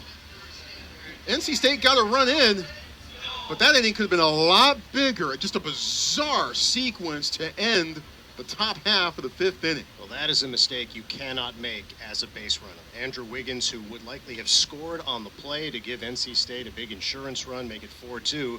He got hit with the batted ball between second and third, inning over, and especially when you consider the way Nance is throwing for the Wolfpack, every run is massive in this game. Slider for Nance off the plate. Count goes to 1-1 on Nolan Stoll, who struck out swinging in the 3rd. And as of right now, until proven otherwise, this game's going to come down to little things like that. Count goes to 2-1. Look around the rest of the ACC. Georgia Tech showed up to its game today against Duke with machetes again. And Nolan Stoll brought his stick with him to the plate in that at bat. Strong single back up the middle. Nolan Stoll now up over 290 with that base hit. Getting a little more playing time as the season goes on, and deservedly so. Yeah. First career home run the other night. Gets on base here. Bottom of the order is Brock Sell, who tripled, an RBI triple as a matter of fact, on Friday night. Sell today with an infield single, later came around to score. If he does something well, I hope to be able to make some trading places references. Sell bunts, rolls to Sherman Johnson. Throw the first in time. Boy, how quick was Johnson to that baseball? It's a good bunt by Sell, but Johnson had it played well and wasted no time. Got him by 2.5 steps. As much as I've raved about Sherman Johnson all weekend, and as much as you've raved about him so far today, Scott, his plays in the field have been quite impressive as well. He made a fantastic diving stab early in the game on Friday. Just web gem type stuff. Things that would have made the hot list on ESPN News back in the day. That was a long time ago. Back to the top of the order we go. Charlie Bates looks at a breaking ball that goes over for a called strike 1. Bates reached on an error in the first, walked in the 3rd. I don't think you and I can do a broadcast together without a hot list reference. That was a great show. Fly ball. Shallow left, Rhett Johnson coming in. 2 away. So Georgia Tech with the sweep over Duke. Cal beat Virginia 8-7, that final score. Bears took 2 out of 3 over the top 25 Who's in their own place. That's why you play the game. So Cal's starting to make a charge out of the cellar. North Carolina gets the sweep over Pitt 7-3, that final earlier today. And Florida State with a 6-3 lead, top 9th over Clemson. The Tigers have really fallen off the map, performing nowhere near where the expectations were surrounding that program. Oh, I mean baseball too. Teddy Tokheim, RBI single, swing and a miss. Count goes to 1-1 on Teddy. Non-conference action, Notre Dame beat Oakland 9-3. Final in Winston-Salem, Wake Forest 9, Western Carolina 5. Swing and a miss, filthy slider from Nance there, 1-2. And Virginia Tech, which is fighting for its tournament life, NCAA tournament life, they get by UNC Greensboro by an 11-9 final in Blacksburg. Pitching optional. It can be that way on Sunday. Yes. The 1-2. Not here. Takes it down low, 2-2. Also, other non-conference action today, also in progress. Boston College, which, if not for Georgia Tech just blowing everybody's spot up, Boston College, the story in the ACC, they lead NJIT 6-3, bottom 7 in Chestnut Hill. It'd be interesting to see what they do come postseason. And where they end up postseason. Tokheim opposite field, well out of play. Count stays at 2-2. Eagles picked to finish last in the ACC preseason poll. They will not finish there this year. BC 17-10, good for 3rd place in the standings right now. The 2-2 to Tokheim. Takes it. Count goes to 3-2. Well, 3-2, base open. You're still going to be careful with Teddy Tokheim, and obviously you've got a good hitter in Court McDonald on deck. But this is a regular destroyer of baseballs here at the plate.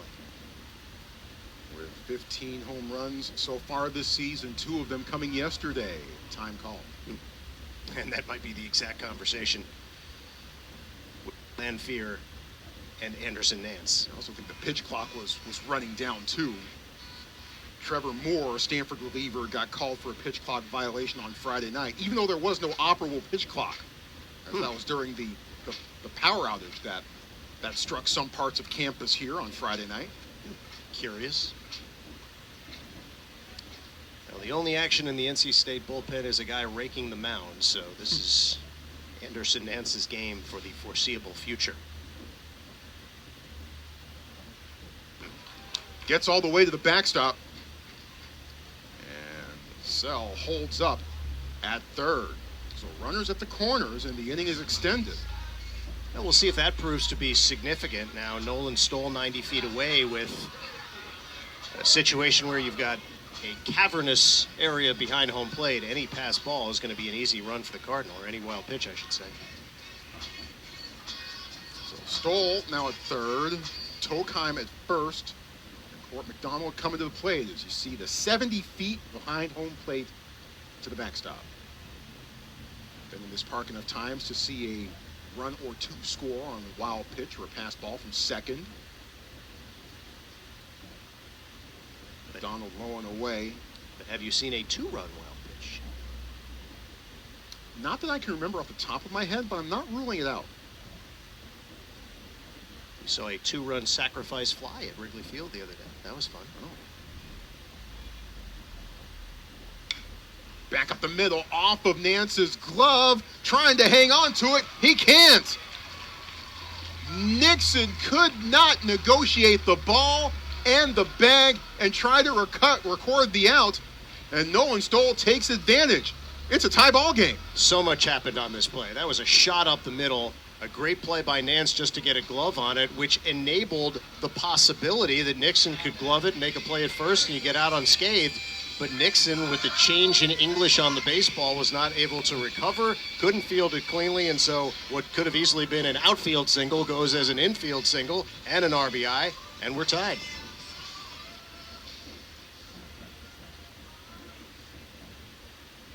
And once again, I remind you of the Andrew Wiggins being hit by the batted baseball in the last inning that would have made it 4-2. Yep. Sasaki waves, goes around, 0-1. Taro 0 for 2 today. Soft liner to second, and a pop-up to third. That was not a Sasaki swing right there. Very confused.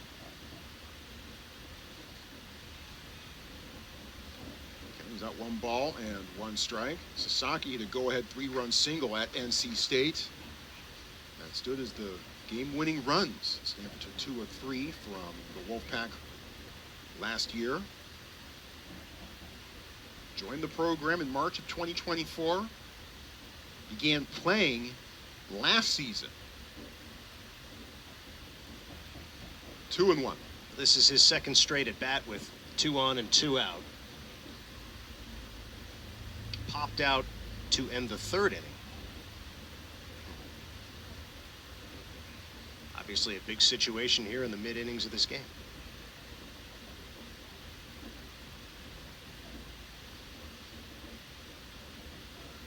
Two-1.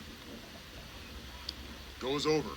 Deuce is wild. 2 balls, 2 strikes, 2 outs. And Nance doing a nice job pitch sequencing here. Sasaki looked uncomfortable on the swing on the first pitch, and there was not seeing a strike on that pitch. Yeah, Nance not only has a plan, but he can execute it on the mound. Shift is on. The 2-2. Just misses inside, perhaps a bit high as well. Count full. Look, everybody's got a plan, right? You'd hope so. Can you execute it?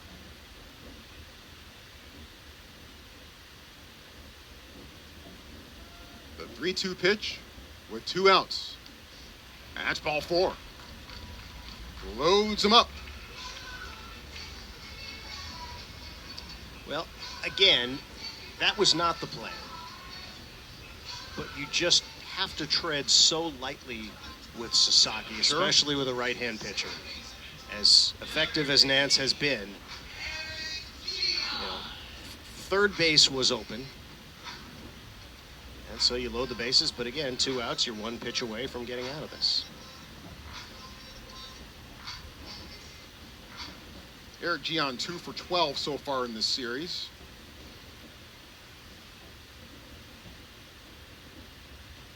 Big cut. Swing and a miss, strike 1. And of course, it is incumbent upon Eric Gian to say, hey, you're going to pitch around our big thumper. I'm going to make you pay. Time call. Gian getting some instruction. Back on February 22nd, which in some ways seems like it was a long time ago, and in other ways it seems like it was last week, Gian coaxed a bases-loaded walk against Cal State Fullerton. And that was before he'd really taken hold in the lineup. But over the past few weeks, game momentum has come through, has done what he's needed to do. Gotten hits, gotten on base, and helped pace the Stanford batting order.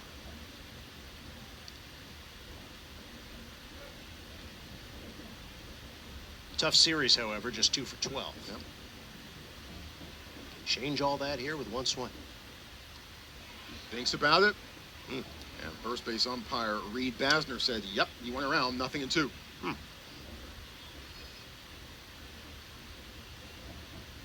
I did not think he did, but better vantage point from first base than here behind the plate. Slider tails too far outside, 1-2.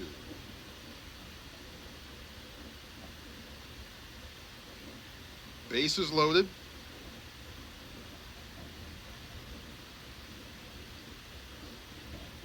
And the pitch. Fouled off.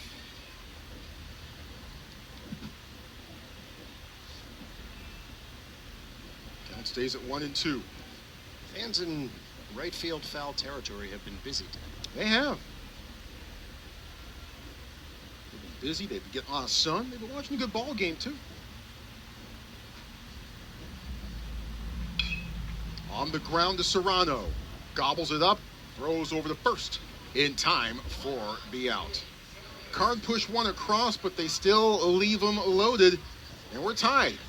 NC State 3. Stanford 3. On ACC Network Extra.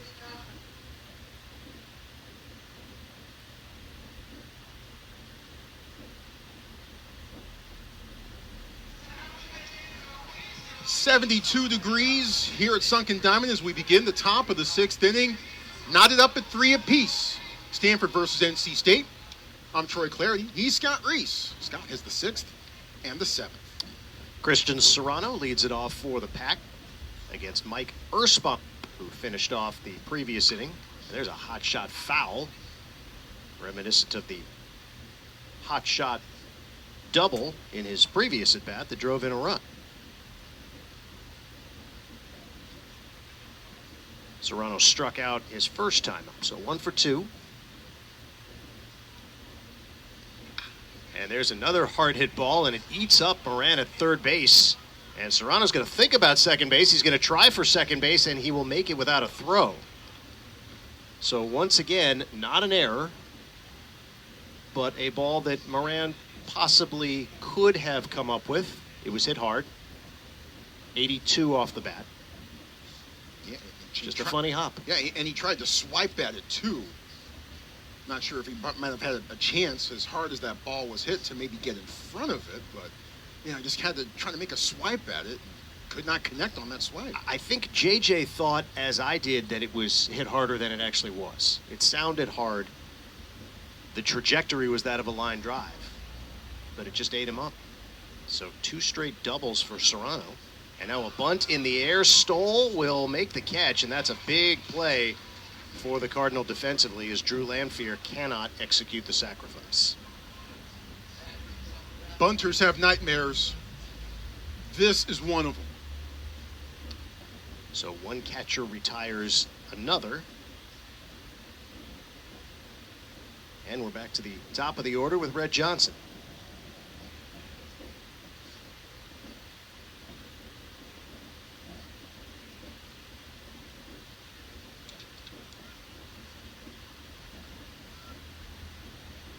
The freshman from Youngsville, North Carolina.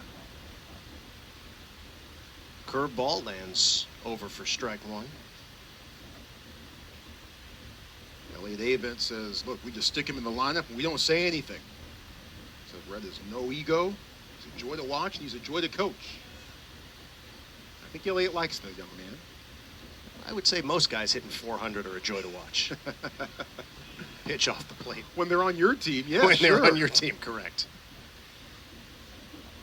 Here's a phrase rarely uttered. No one warming in the Stanford bullpen. Just as I say that, they're scurrying a bit. Curveball, nice stab by Erspamer. He'll go to third, and they've got Serrano hung up. Moran runs him back to second. And safe! And now out. Okay. It would seem odd if he came off the bag.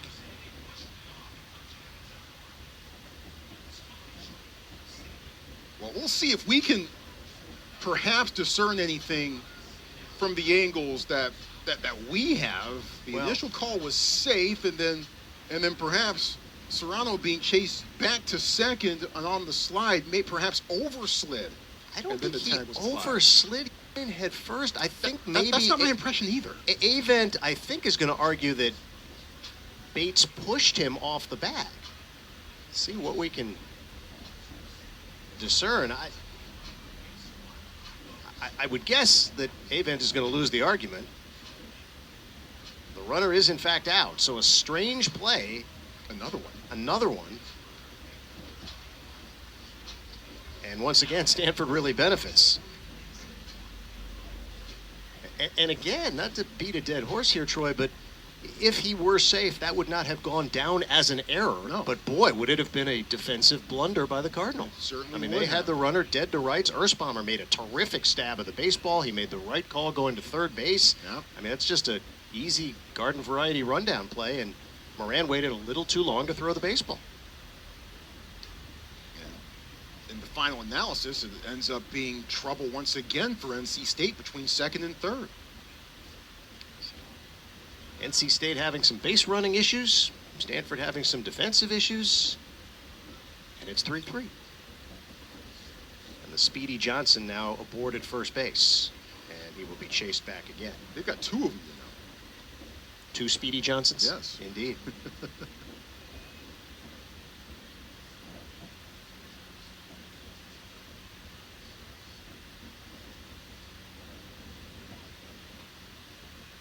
Luke Nixon, the batter. Runner on first and 2 outs. And a slider misses. Right-hander throwing now in the Stanford pen.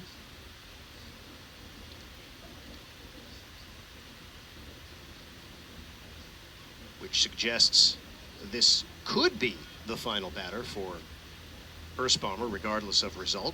Of course, if he gets him out, the inning is over. NC State made the Auburn Regional last year. Made it to Omaha 2 years ago. Their stay was short. Knocked out by Florida. Second game in. 1-0 pitch to Nixon. Curveball, check swing towards short. Bates stumbles. Now he's got to hurry, and got him. Nothing is easy on the infield. But Stanford is out of the inning. Nice job by Mike Ersbaumer. No runs, 1 hit, 1 man left. And we go to the bottom of the 6th inning. Stanford, NC State all tied up at 3.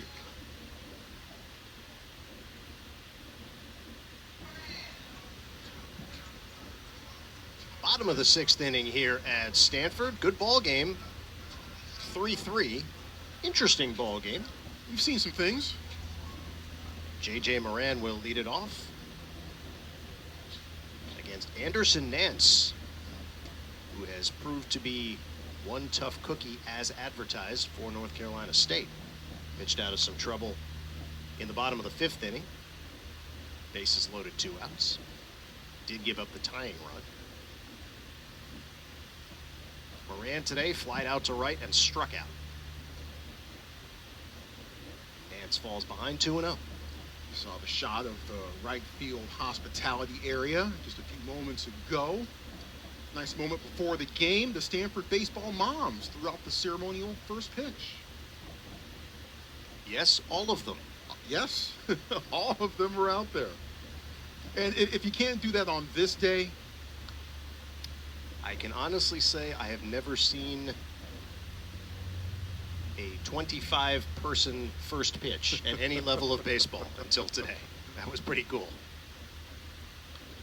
haven't seen that many people on stage since the last Earth, Wind, and Fire show I went to.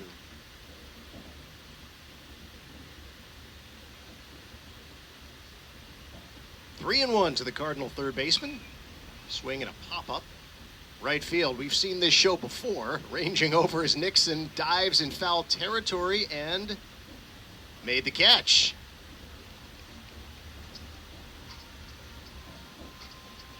So, almost identical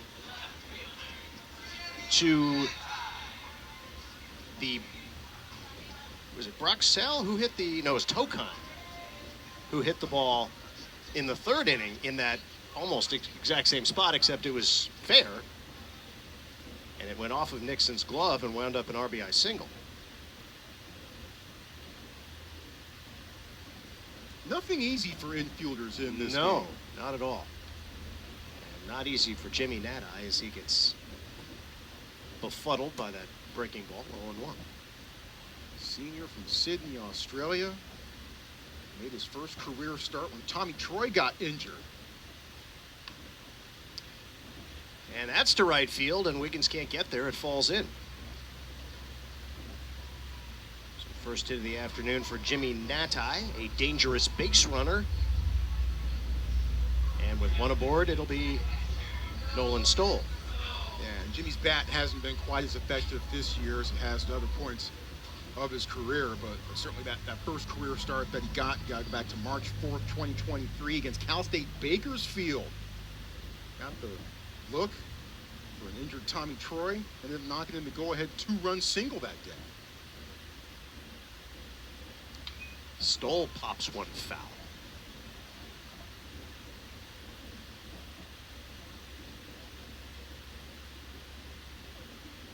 Nolan had a base hit in the 5th inning.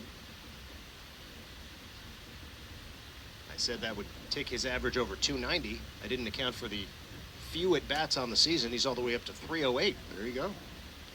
Small sample size. Small sample size, exactly. One hit, you get 20 points.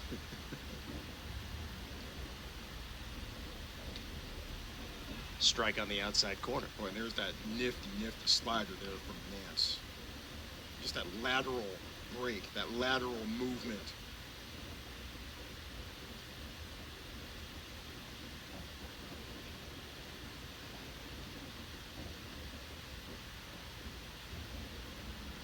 Throw back to first. Nadai in safely. Nance on the All-ACC freshman team last year. Competed for a roster spot on USA Baseball's collegiate national team this past offseason. 0-2, swung on and missed strike 3. Good life on a 95-mile-an-hour heater. Good movement on a slider. 95-mile-an-hour fastball. Is that something I can interest you in? Is that something that might interest you? Broxell, the freshman, will stand in with a runner on first and 2 outs. Anderson Nance now at 55 pitches out of the bullpen.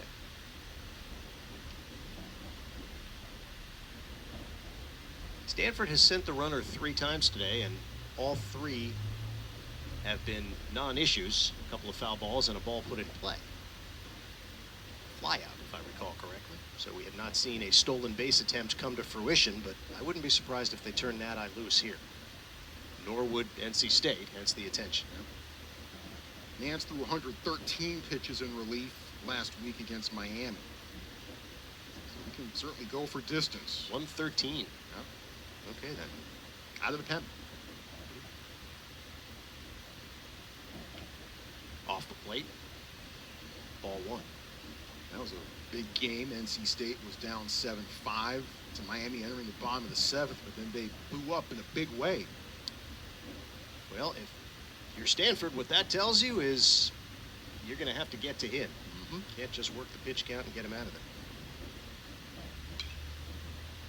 That was a bit of a hanging curveball that Sell missed, fouled it off.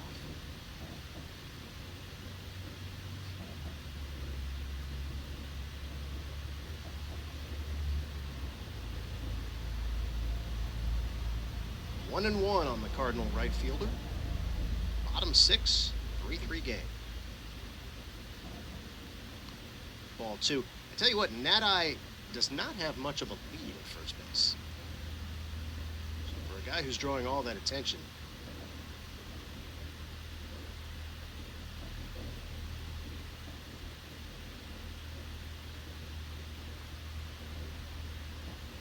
off a little bit further. Fly ball, no, more like a pop fly, shortstop. Serrano makes the catch, inning over, no damage. We are through 6 complete, and we remained deadlocked in a 3-3 tie.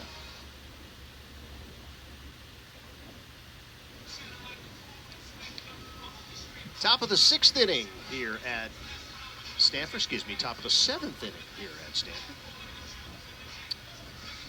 3-3, and Trevor Moore has entered the ball game. Trevor Moore has been really, really good for this Cardinal team. We'll tell you about him momentarily, but first, Troy, we spoke of the Senior Day ceremony and the moms, and that was a pretty cool sight. Yeah, awesome to see the 8 young men recognized before the game today. Jimmy Natai, Torin O'Haron, Ethan Hott, Cassius Thomas, Court McDonald, Nick Dugan, Sam Garwal, and now Trevor Moore, who steps on the mound today.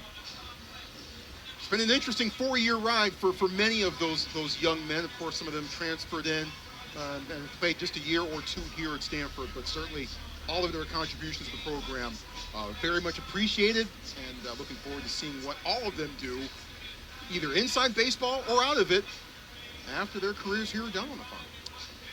Trevor Moore, I mentioned, has been really good for this Stanford team. 6-2, 36 innings, 14 earned runs, 43 strikeouts to 20 walks, ERA of 3.5.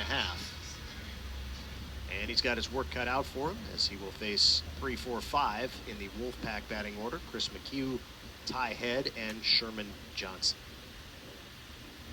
Moore got his 4th save in his last 13 appearances on Friday night. A bit woolly as he did allow a couple of runs, but was still able to leave the mound victorious. So the 6th Stanford pitcher. And the first pitch is a curveball for a strike. Nick Dugan, 3+, followed by Andrew Shaw, Cohen Gomez, faced and retired one batter, then Cassius Thomas, Mike Erspamer, and now Trevor Moore. Ground ball toward the hole and into right field for a base hit. So McHugh has his 3rd hit of the day. He's been on base 4 times. When he just kind of steered that one into space in between Gian at second and Sasaki at first. Just trying to, and that ball had a little bit of English too, as it just kind of sliced and curved through the infield. Good bit of hitting, didn't try to do too much, just hit it where it's pitched. Opposite field, base hit, leadoff man aboard, and Ty Head, who leads this team in home runs, will bat with nobody out and a runner on first. Ed 0 for 2 with a sacrifice. Fastball off the corner. 1-0. 10th base hit already for NC State. Yeah, just 5 for Stanford. Inside out swing, that could be trouble. Down the left field line, and it is a fair ball. McHugh will take a big turn at second and hold there, but just another case of a ball being hit in the perfect spot. No chance for Jimmy Nathai to get there. It landed about 6 inches fair, and the Wolfpack have something cooking. This is the very definition of no man's land, with J.J. Moran playing ahead of the bag, trying to defend against a potential bunt. There was no way that he could even give it a go and try to get back there. Nathai too far away, Bates too far away. Just picture perfect and fortuitous placement there by Ty Head. Either ball hit very hard, but back-to-back singles, and the Wolfpack have 2 on, nobody out, and their hottest hitter, Sherman Johnson, at the plate. Do you consider a bunt with a guy who is as scorching hot as Sherman Johnson? The answer, no. He pops one foul. Back of home plate, Stoll giving chase, Sasaki giving chase, and Rintaro lays out, but can't quite get there. That's a sunken diamond foul ball there. Yeah. Everywhere else, it's in the second row. Sasaki at top speed, Stoll in the area too. Neither of them could get there.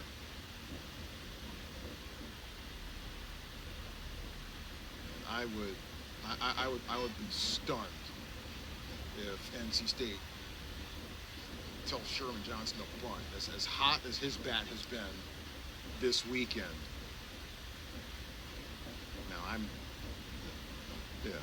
I leave it to the experts. I defer to them. They have a lot more information than I do. Is it something that I would do?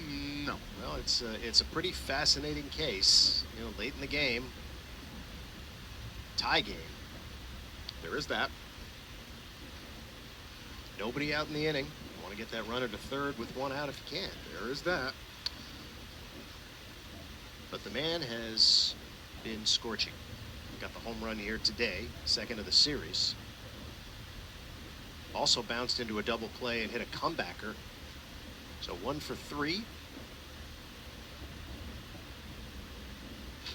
He is not bunting. He is not swinging. It's 1-1.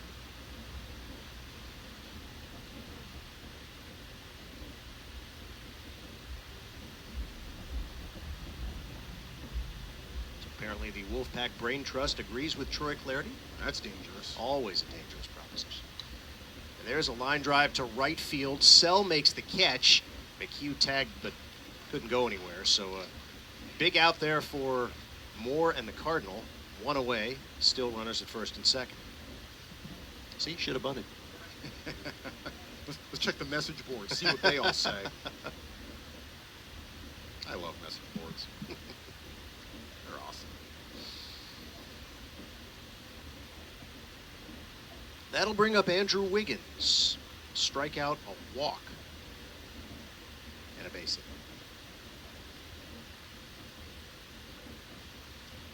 Excuse me. Strikeout, a walk, and another walk. So he's 0 for 1 officially.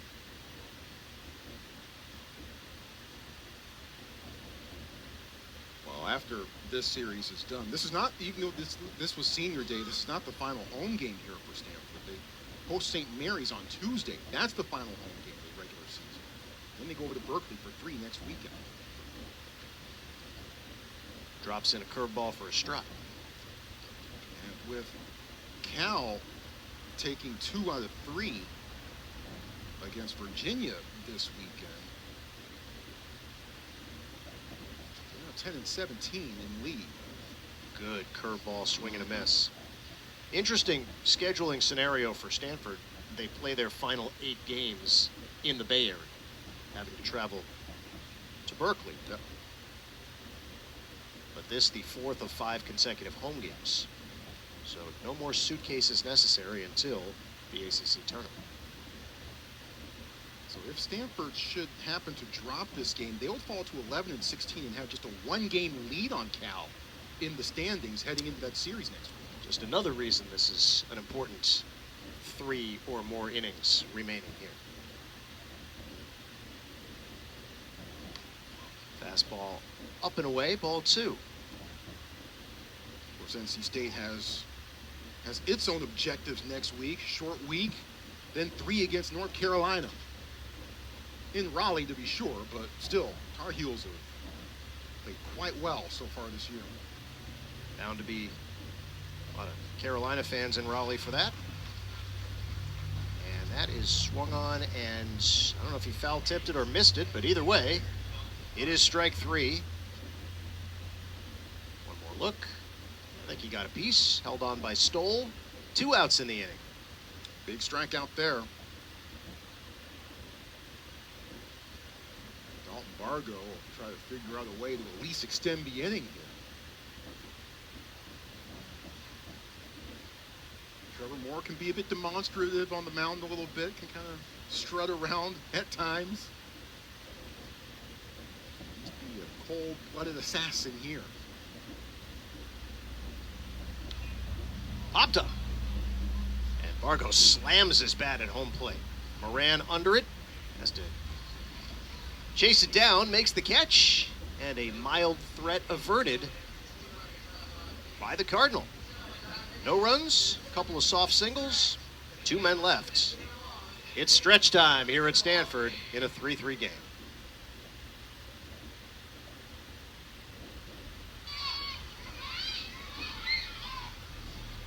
We got mini balls being dispensed from the press box. We got a good ball game here at Sunken Diamond. 3-3, bottom 7. Stanford still trying to solve Anderson Nance.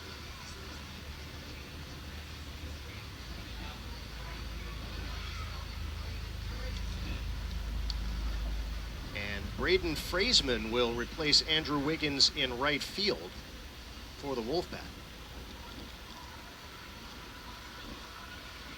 Consider how the last 4 innings have gone for NC State. They score 2, but they leave a man at third. They take the lead in the 5th, but they leave a man at third. They have that funky rundown. Serrano gets caught between second and third and gets ruled out at second on the slide. And then in the 7th, Wolfpack have first and second and nobody out, and they don't score. That would be inefficient. Those are the kinds of things that if the Wolfpack aren't careful, they're going to be stewing over on the plane back to RDU. Charlie Bates leads off for Stanford, hitting in the leadoff spot this afternoon. Reached on an error, walked, and flied to left. And again, little things become big things when you are fighting for an NCAA tournament berth, as the Wolfpack most certainly are. RDU is a good airport, by the way. Yes. I wish the rental car was on site. You know, that'd be nice. I had a nightmare's time at one of the rental places there. I won't say which one. Oh, come on, call him out. I'll be nice. Swung on and missed, and Lamphere will have to throw down to first, which he does for the first out of the inning.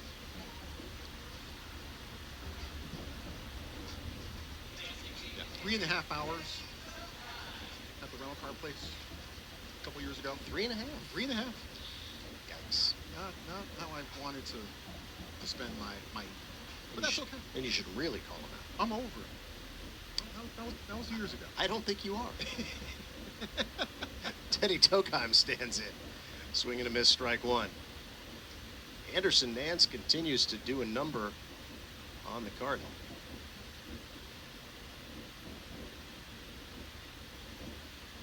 This is his fourth inning of work. Hot shot into the hole and into left field for a base hit. Tokheim has his second knock. Nance 3 2/3 innings. Now 4 hits, 1 run, 2 walks, 4 strikeouts. Meanwhile, don't look now, but Teddy Tokheim, after cooling off after his massive hot streak late March, early April, starting to find a bit of a groove once again. That's his 6th base hit of the weekend. Court McDonald stands in. McDonald drove in the 3rd Cardinal run with an infield single that could certainly have been a non-infield single. Was knocked down by Nance, the pitcher. Nixon, the second baseman, was unable to field it cleanly. Run scored, tied the game, and here we are. Add that to the list of sequences that have not gone in NC State's direction today. Absolutely. There have been 4 or 5 strange sequences, and it seems all of them have not favored NC State. The last few innings. I'm not gonna quite call it buzzard luck just yet. Man, there's some things that happen that folks in the Wolfpack dugout are looking at each other and scratching their heads going, geez. I know that's baseball, but come on. 2-1 to McDonald, hitting .347. Tokheim not a base-stealing threat. Takes a short lead at first. Opposite field and foul.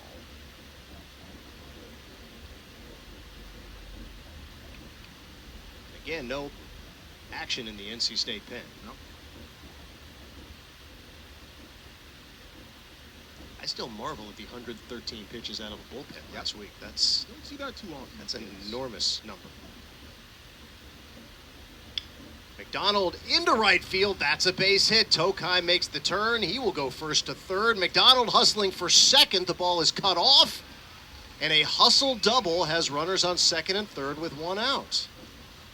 Boy, and for a second or so, I wasn't so sure that Court should have tried to take 2, but it works out for him. He motors in, goes nonstop, and the Cardinal trying to have something cooking here. That's just a hot shot that McHugh just had no real chance of being able to snare. And what do they say? You come into the ball game and the baseball finds you? Yeah. Braden Fraseman just in as a defensive replacement. Couldn't get enough on that throw to throw out the speedy McDonald.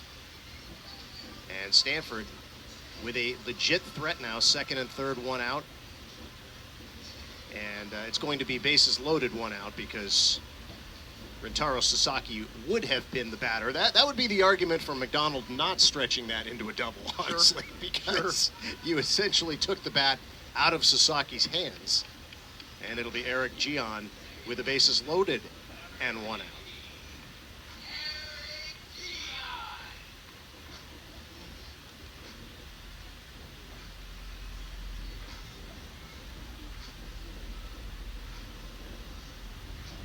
Gian today tough afternoon. Grounded out in the second, flied out in the fourth, grounded out in the fifth. He can make up for all of it with one swing here in the bottom of the seventh. And still no action in the NC State pen. The ultimate vote of confidence for Anderson Nance given the situation. Fastball down low. Given the situation, to be sure. That being said, he's earned it.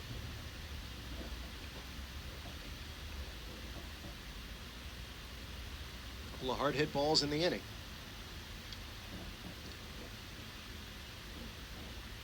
Gian in a bit of a funk lately, still hitting .317, and he fouls one back. Headed back towards Larry Q. Kagan Stadium, home of Stanford Women's Lacrosse, who beat Michigan today, by the way. Oh, in the final minute, 13-12 that final. Stanford advances in the NCAA tournament. They got to figure out how to beat North Carolina next. Swing and a miss, strike two. Ooh, nasty, nasty stuff from Nance once again.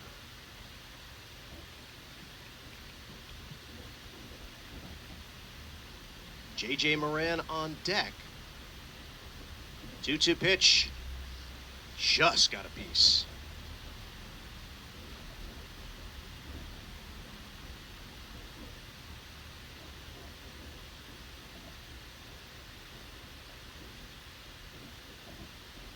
Bases full of Cardinal here in the bottom of the seventh inning in a 3-3 game. Bouncer toward the right side. Nixon gloves to second for one, and that's all they're going to get. Tokheim scores, and Stanford has a 4-3 lead.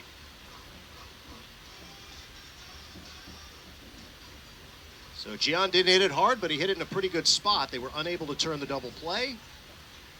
Stanford is back on top.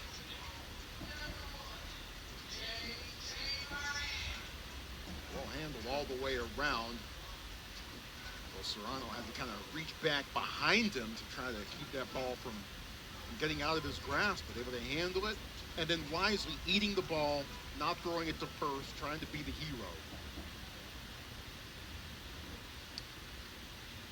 So Moran will stand in with runners on the corners and 2 outs. And now a 1-run lead. Outside corner, strike one. Well, Moran has come up big this weekend. Knocked in 2 on Friday night. Go-ahead runs there. Solo home run last night. 0 for 3 today. And there is a stolen base for Gian. Stanford's done quite a bit of running today, but no actual result until here. JJ says he's been seeing the ball well all weekend. He's done in some unlucky spots on Friday in particular. 1-1 pitch. Low ball 2.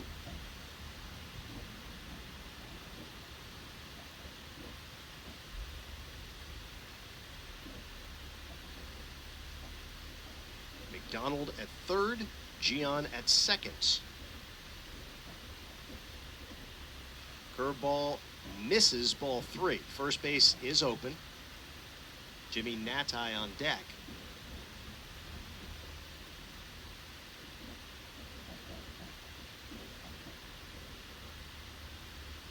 And 3-1 to Moran. He's hammered left field. Johnson back. And that's going to break some branches in the oak trees. 3-run home run, J.J. Moran. And he has busted this game open here in the 7th.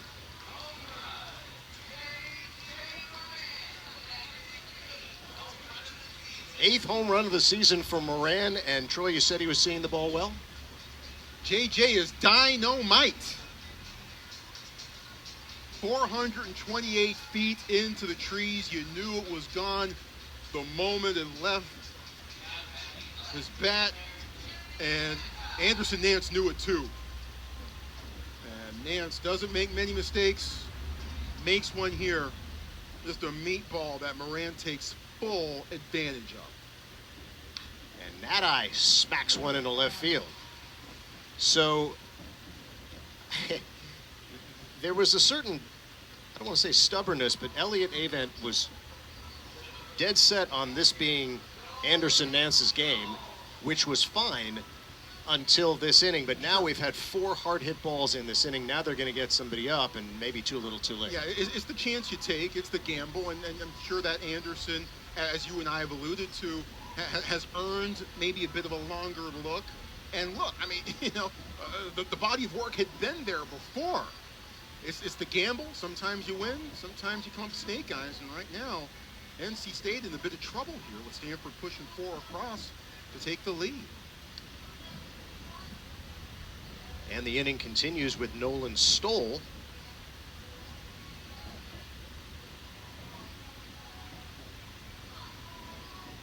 Four hits in the inning for the Cardinal.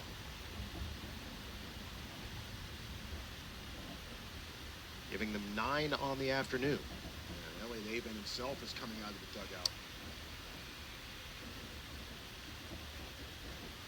And it's the slow walk. Yep. Had a chance to talk to Elliot before the series began. My first chance to converse with him. Just an all-around good guy from all appearances in our conversation with him. Stalwart for NC State, his 30th season. Just won over 1,100 games in Raleigh. Just pulled off that feat very recently. Yeah, last couple of weeks. One of 5 ACC head coaches to win 1,000 games at one program. Taking the pack to Omaha 3 times. And just an all-around treat to get to pick his brain and talk a little ball with him a few days ago. And again, I have to be elated. He turned 70, big 7-0 on May 1st. Now, I'm hoping he didn't pick your brain, because that would not have gone. It would have been a much, much shorter conversation. Much shorter. That's Ryder Garino, who is in the bullpen for NC State. We saw Ryder on Friday as he threw an inning and a third.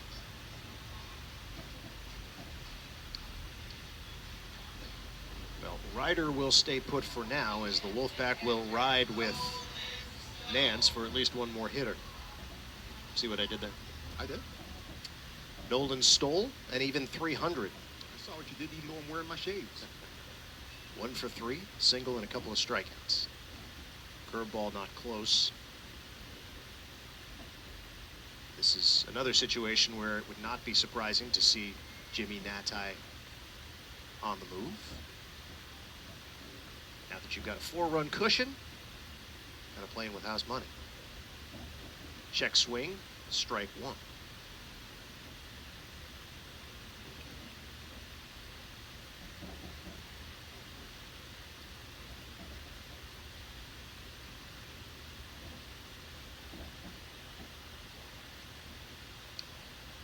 Cued foul, and it's 1-2 to the Cardinal catcher.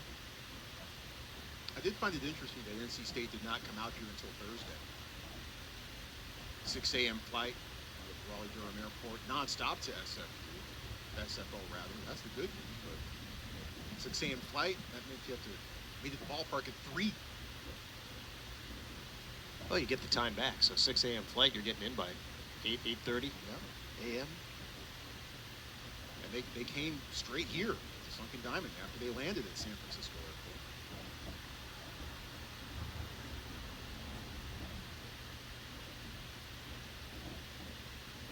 Maybe it's finals week. That's part of it too.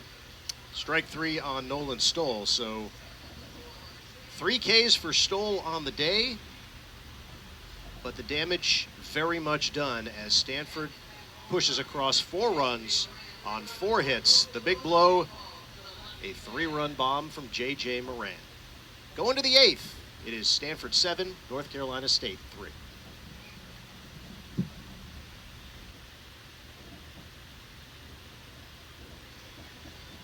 Top of the 8th inning, Trevor Moore still out there for the Cardinal, and now staked to a 7-3 lead. To take us home, my man Troy Clardy. Thank you, Scott. 3 runs, 11 hits, 1 error for the Wolfpack.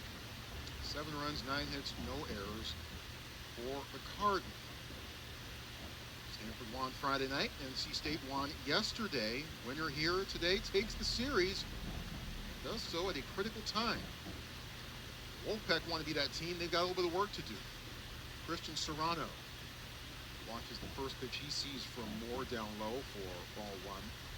Serrano with a couple of doubles, including an RBI double in the fourth inning. But got hung up in a rundown, tried to slide back into second in the sixth, and was ruled out there. Bounced for foul. 1 ball and 1 strike. Christian Serrano, who should still be in prep school right now. Early enrollee, joined the team in time for spring semester, graduated early from his prep school. And now he's hitting 412. And now he's here.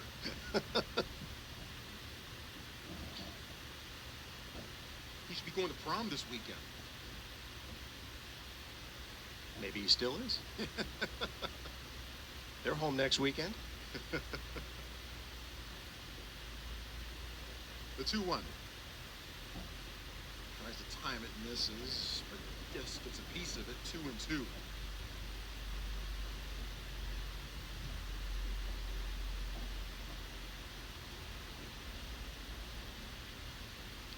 Also passed up the draft by coming to NC State as well. Passed on that opportunity. Brother Eli was here a few years ago to continue the tradition. Serrano gets plunked on the elbow, and he might need a bit of a moment to gather himself. Yeah, you're not taking a whole lot of 93-mile-an-hour fastballs off the elbow in prep school.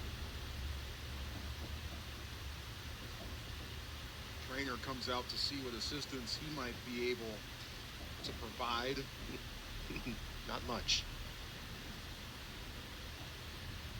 Well, Trevor Moore loses Serrano on a 2-strike count. Another look. Obviously the last thing you want if you're Trevor Moore.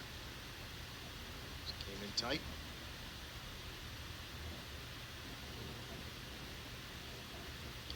Serrano going to give it a go. Arm feeling well enough to at least run the base paths.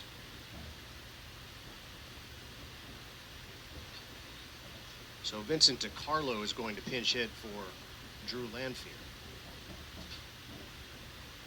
Carlo has appeared now in all 3 games of this series. Carlo, a freshman from Tampa. 261 with a home run, and check that, no home runs and 8 RBI. Jesuit High School down in Tampa.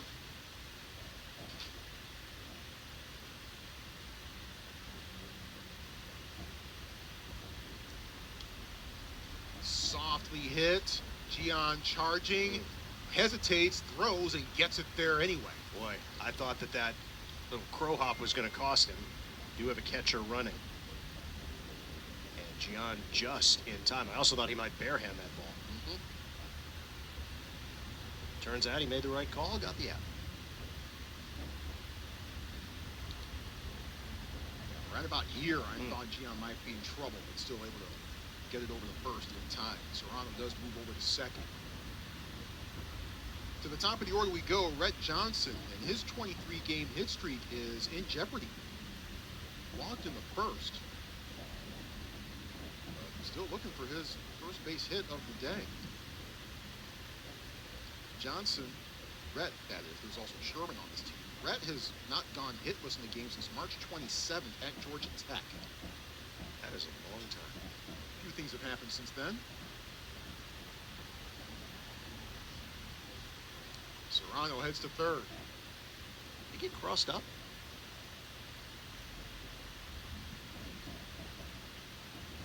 Sometimes, Perhaps. from our vantage point, sometimes tough to tell if a ball is in the dirt or not. Yep.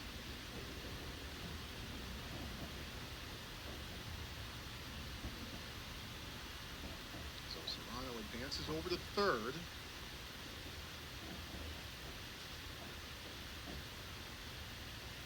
Rhett Johnson still at the plate, 2-0. First high strike called by Mike Jarbo, the home plate umpire so far today.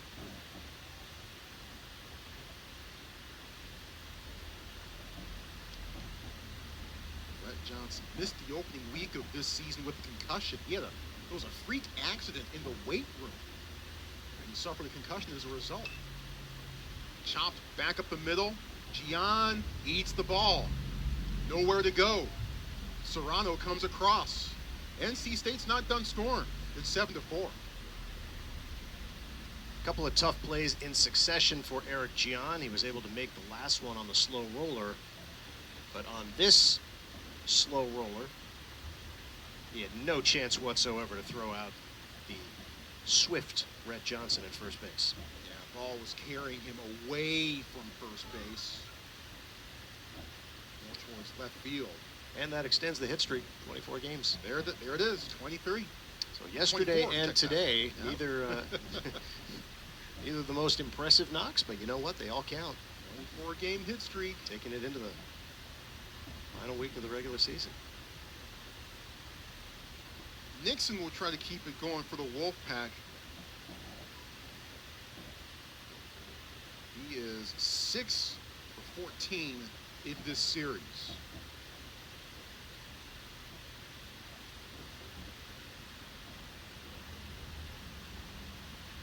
Moore misses high, 2-0. Trevor Moore came on in the 7th, gave up a couple of singles back-to-back to begin. Nothing came of that potential opportunity. The 2-0. Slider in there, 2-1.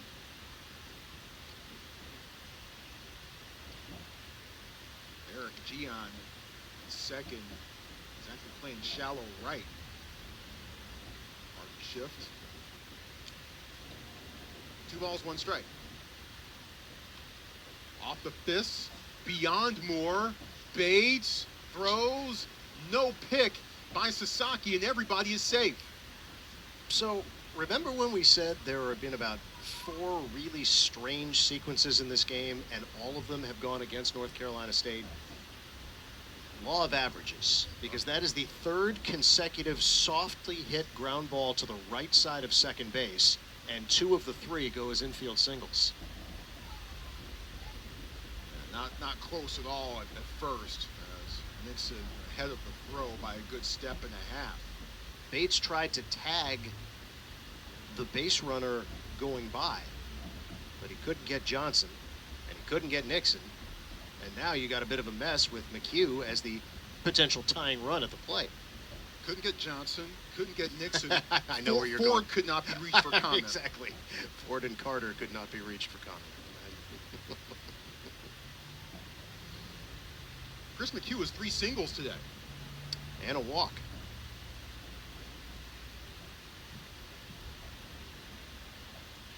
He's also representing the tying run. And oh, by the way, how important is it now for Stanford that Gian on that double clutch was able to get that 1 out in the inning? Otherwise, you would really have a mess on your hands.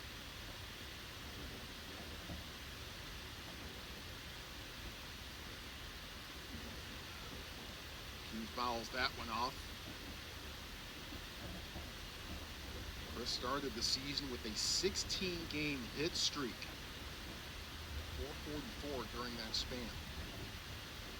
Cooled off in ACC play. But has heated up today.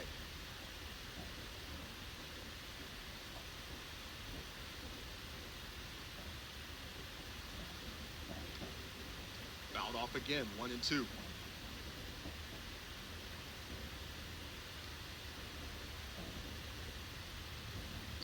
Trevor Moore did go 4 2/3 innings against San Jose State back in February.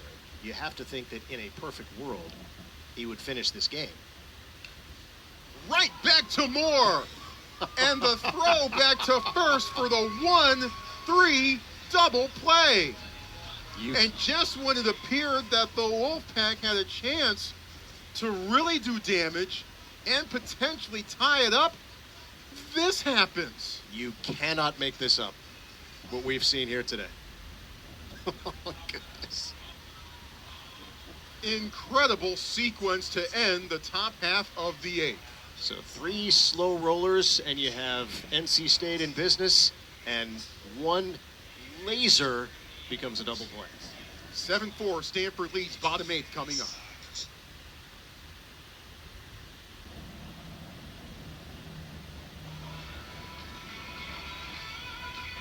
Bottom of the 8th about to unfold here at Sunken Diamond.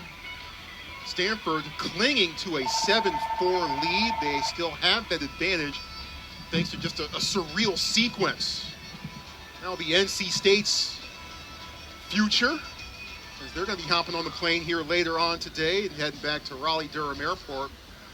Meanwhile, NC State has turned to their third different pitcher of the day. It's Ryder Garino, the sophomore from Cherry Hill, New Jersey, transfer from South Carolina. Garino on the season with a 3-4 record and a 5.23 ERA. About to make his 16th appearance of the year. 32 2/3 pitched, 52 Ks, 13 walks. So a very good ratio there. Faces Brock Sell to begin. Garino's first pitch up and out to Vincent DiCarlo, who stays in the game at catcher. Sell singled and scored in the third, dropped down the sac bunt in the fifth.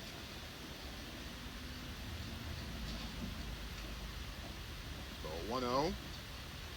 Inside corner from Garino, 1-1. Well, this was the plan for Elliott Avent.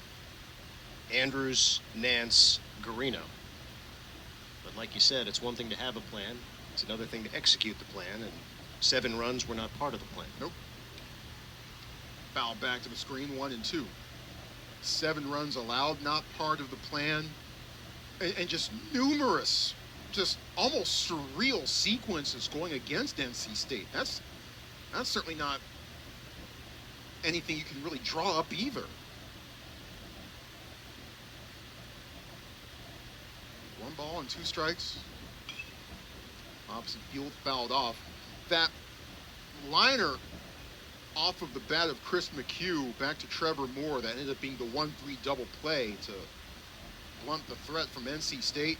That was 100 miles an hour off the bat, right back at Moore, and he took that one, just absorbed it, mostly with his glove, maybe a little bit with his ribs, I don't know. Sell fouls that one off. Count stays at 1-2.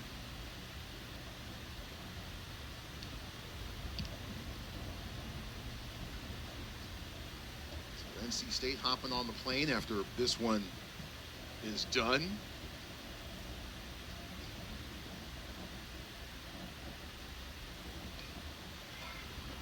They actually came back. They actually came out here last year too to play Cal.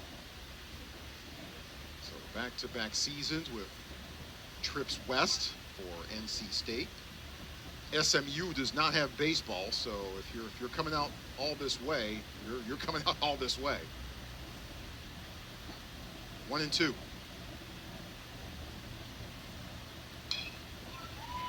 Brock Sell has his second base hit of the day. 94-mile-an-hour scorcher between short and third. And Brock Sell starting to heat up the last few weeks. Yeah, Sell's put it together of late. McDonald had come into this series hot, Court McDonald.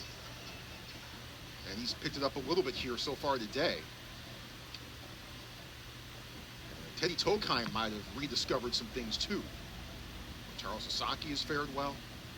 Back to the top of the order we go. Charlie Bates looking for his first base hit of the day. Shows bunt, runner going, and DiCarlo uncorks a throw that ends up in center field.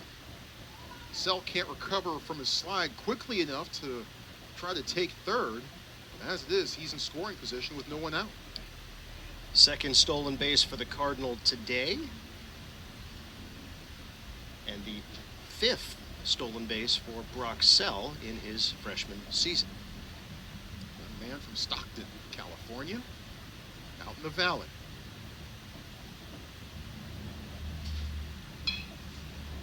Bates on a couple of hard hops to Nixon. Throw to first in time. Meanwhile, Bates moves over to third. We call that a productive out. So Charlie Bates without a hit, but he moves the runner over as Sell takes third, and Teddy Tokheim with an RBI opportunity for the Cardinal.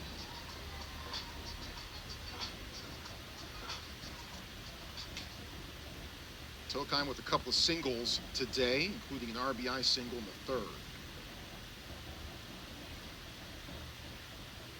Infield in. And the pitch from Garino is up high. Garino played one season at South Carolina before transferring. Three-time All-State in New Jersey. Tokheim sends this one deep to left center field. Tyhead turns and watches it go.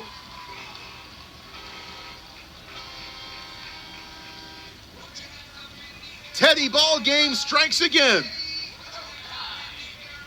His third home run of the weekend and two big runs for the Cardinal in the bottom of the eighth.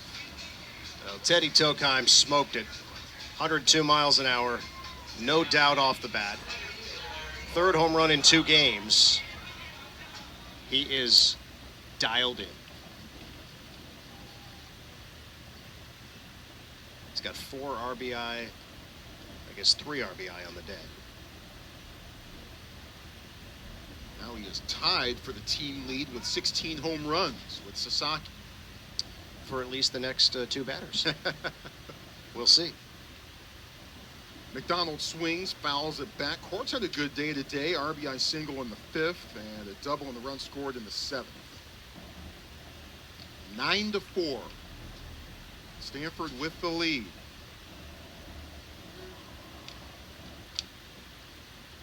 And that's a big answer for Stanford. Fair ball, throw to first, and Garino wins the race to the bag, 2 away. Nice play by both McHugh and Garino. We get to see Sasaki hit one more time. Yep. Well, Sasaki in the 8th inning has done good things this weekend, even though the game was well decided by this point yesterday. It was 12-6, but Sasaki deposited one 476 feet, 10 inches over the right center field fence. I don't want to alarm you, but my pen just did. I just gave you nothing. It's red. It's okay. Yeah, both these teams wear red, so it's nonpartisan. There you go. A nonpartisan pen. Inside strike called to Sasaki.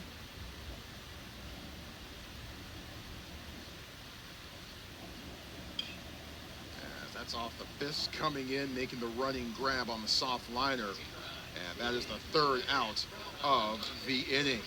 But Teddy Tokheim strikes again. A 2-run shot puts the Cardinal up by 5. Stanford trying to close out the Wolfpack and the series. Top of the 9th in just a moment on ACC Network Extra.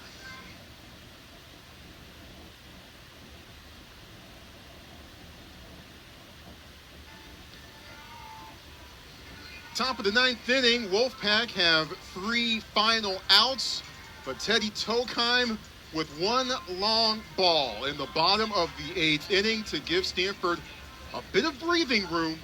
Cardinal ahead 9-4. 4, 5, 6 batters, however, due up for the Wolfpack in this frame. That's Ty Head, Sherman Johnson, and Braden Fraseman, came in as a defensive replacement for Andrew Wiggins a couple of innings ago. Ty Head first up. Trevor Moore still on the mound. He has now thrown 2+.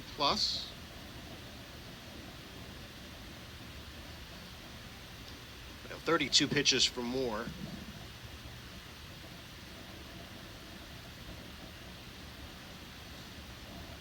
As I started to make the point right before that double play, is the ideal world for Stanford would be more finishing this thing off. Obviously now with a 5-run cushion, that is eminently possible. But this is a guy who has thrown as many as 70 pitches in a game this year, so 33 is hardly cause for concern. He threw 4 perfect innings at Louisville back on April the 12th. Struck out 3 and got the win that week. And he would get the win today if this holds. 3-1 to Ty Head.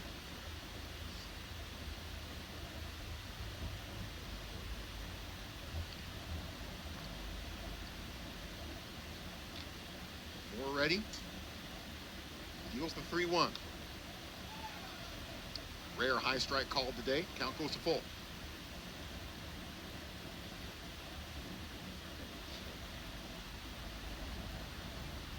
Stanford trying to win a series.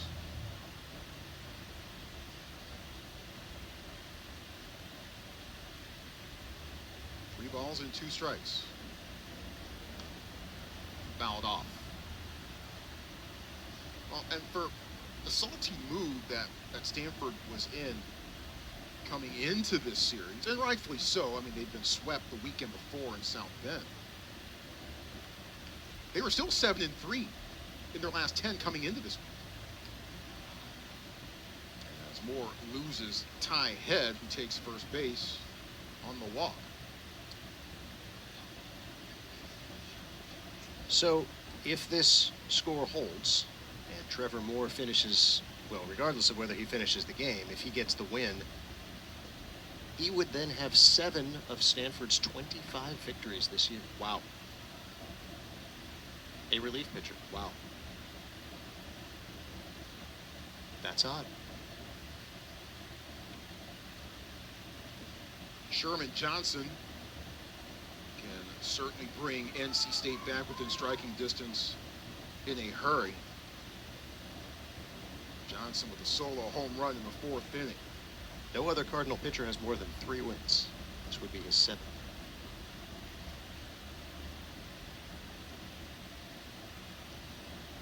Yeah, kind of to that end, the last Stanford starting pitcher to factor in a decision, gosh, much less months. win. They never go 5. Well, not quite as far back as you might think. April 22nd at Santa Clara brought Kettleson.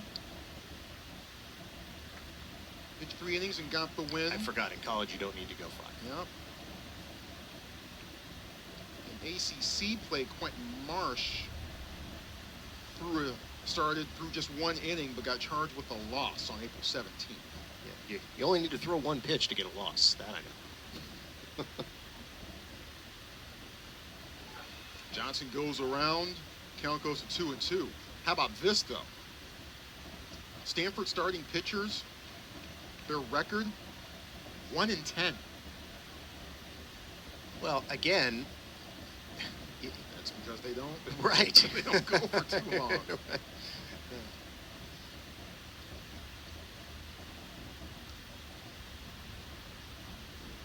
There's just some mind-blowing stuff when you consider just where the pitching staff is right now. Some of that's borne out in some of the numbers that they're putting up. And again, this is not by design. It's not like Thomas Eager and David Esker before the season said, "Hey, look, check this out. I got a plan for victory going." No, they were down several arms coming in. They've been trying to piece it together ever since.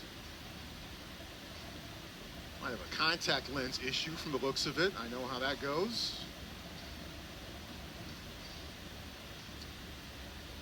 So they do have the 5-inning rule in college baseball. Starting pitcher has to go 5 for a win. So did Kettleson go 5 and he must have gone 5 in there? He went 3. That's strange. That would seem to be contradictory. Yep. And either AI has led me astray. Oh, that would never do that. It's foolproof.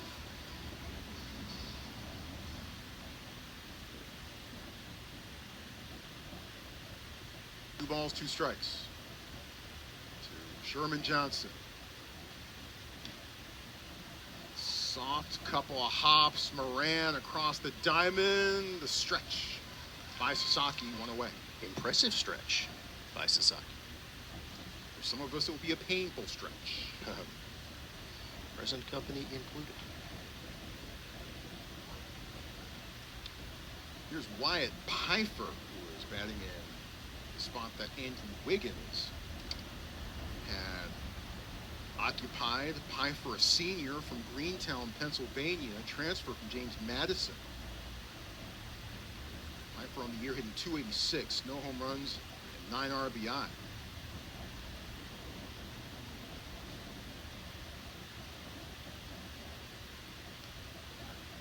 First Pitch right down Palm Drive for strike one.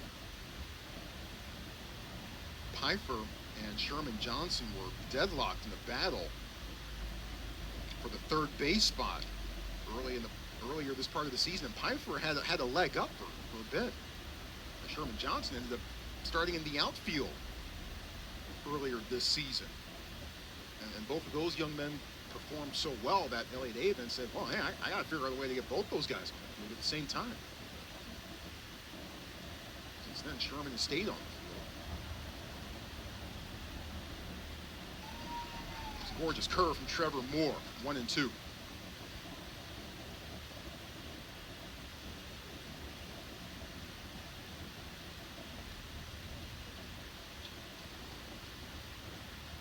Ty head at second, bottom of your screen. And the fastball misses high, 2-2.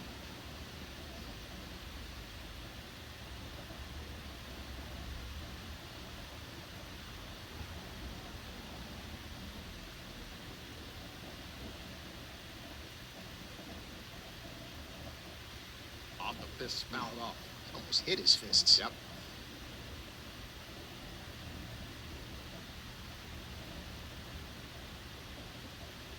Week of the regular season next week. NC State hosting North Carolina. I imagine there might be some hard feelings between those two schools, as there tend to be. Stanford versus Cal over in Berkeley next week. No hard feelings there. 2-2. Got him looking. Called strike three. And a mean pitch by Trevor Moore. Delayed call, strike three. Another look. At the knees, perhaps. And now the Wolfpack down to its final out. If by knees you mean ankles. Shins. Close enough. Well, it's up to Dalton Bargo now. Bargo with a couple of singles today. He was at the plate when he put it in play on the left side of the infield, and it hit Andrew Wiggins, who was running from second to third, and that ended that inning. Should have been a two-run single. Instead, it was the third out of the inning. One of many sequences that the Wolfpack, if this result holds, are going to be kicking themselves over on the plane back to North Carolina today. 1-1.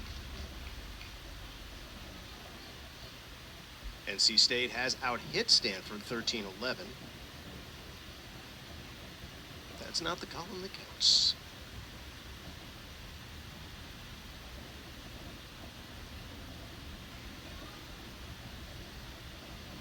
Two and one.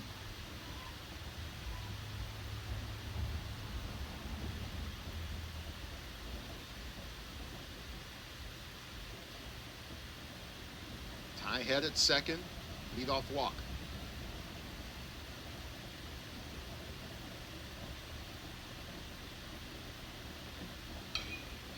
Fly ball to the left.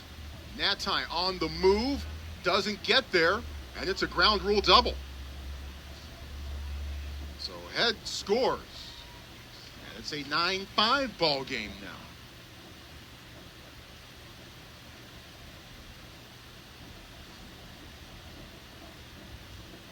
That's the second time Dalton Bargo has hit the ball with authority to the opposite field. He's got a single and an RBI double to show for it.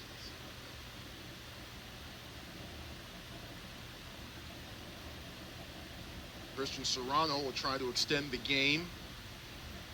A couple of doubles, was hit by a pitch.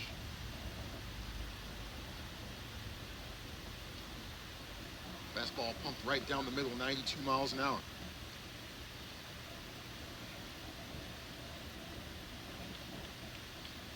A painful hit by pitch in his previous at bat. It's good to see him back out there. Yes.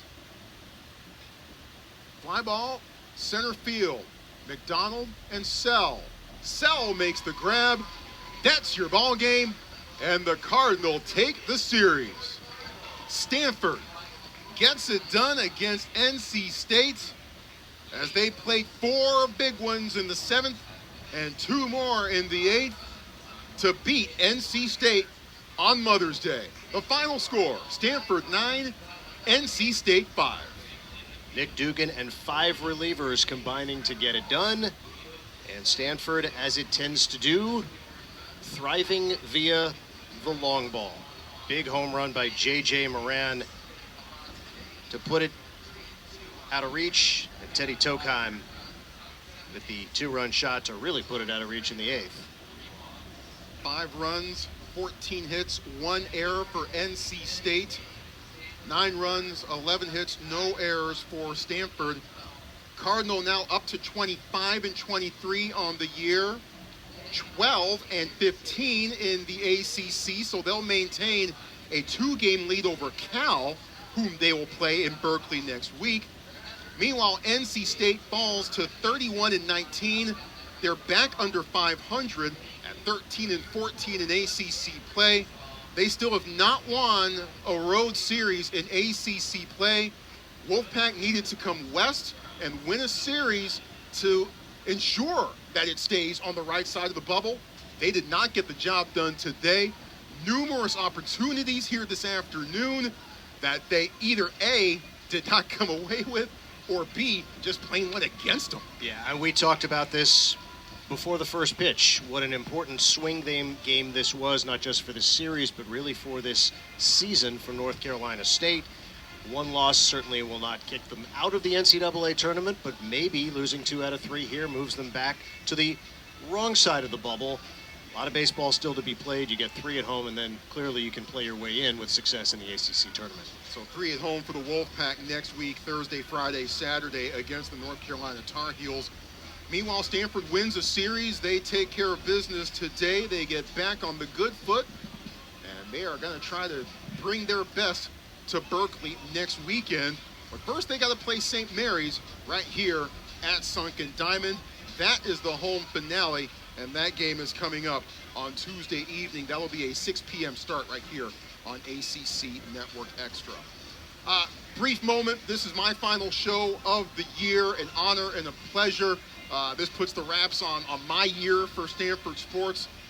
Looking forward to hopefully being brought back for my 4th year as the voice of Stanford football and men's basketball. A lot of big things in store for both those programs coming up in the fall. But this is always fun to be working. These live streams are fantastic crews who work so incredibly hard to bring together all these shows, all these broadcasts, all the folks behind the scenes who really put it all together with the logistics and everything that needs to be. Look, there are 36 sports on this campus, right? There aren't a whole lot of resources, so they're pushing things. They're doing 4 or 5 sports during the course of an entire weekend, trying to keep it all together. Our big thanks to our crews who help put everything on the air. Yep, I couldn't put it any better. We are only as good as those behind the scenes pushing the buttons, and we appreciate it, and hopefully those watching at home appreciate it. Scott, this was fun. It was fun. My last broadcast for the year as well. So, yeah, we'll see you in August, I guess. It'll be here before we all know it, but we'll see you back here at Sunken Diamond on ACC Network Extra on Tuesday, 6 p.m. first pitch, Stanford versus St. Mary's. On behalf of all of us here on the ACC Network Extra and our terrific crew, my broadcast partner, Scott Reese, I'm Troy Clarity. Stay safe, stay healthy, stay sane, accomplish greatness, and happy Mother's Day. Stanford, 9-5 winners over NC State.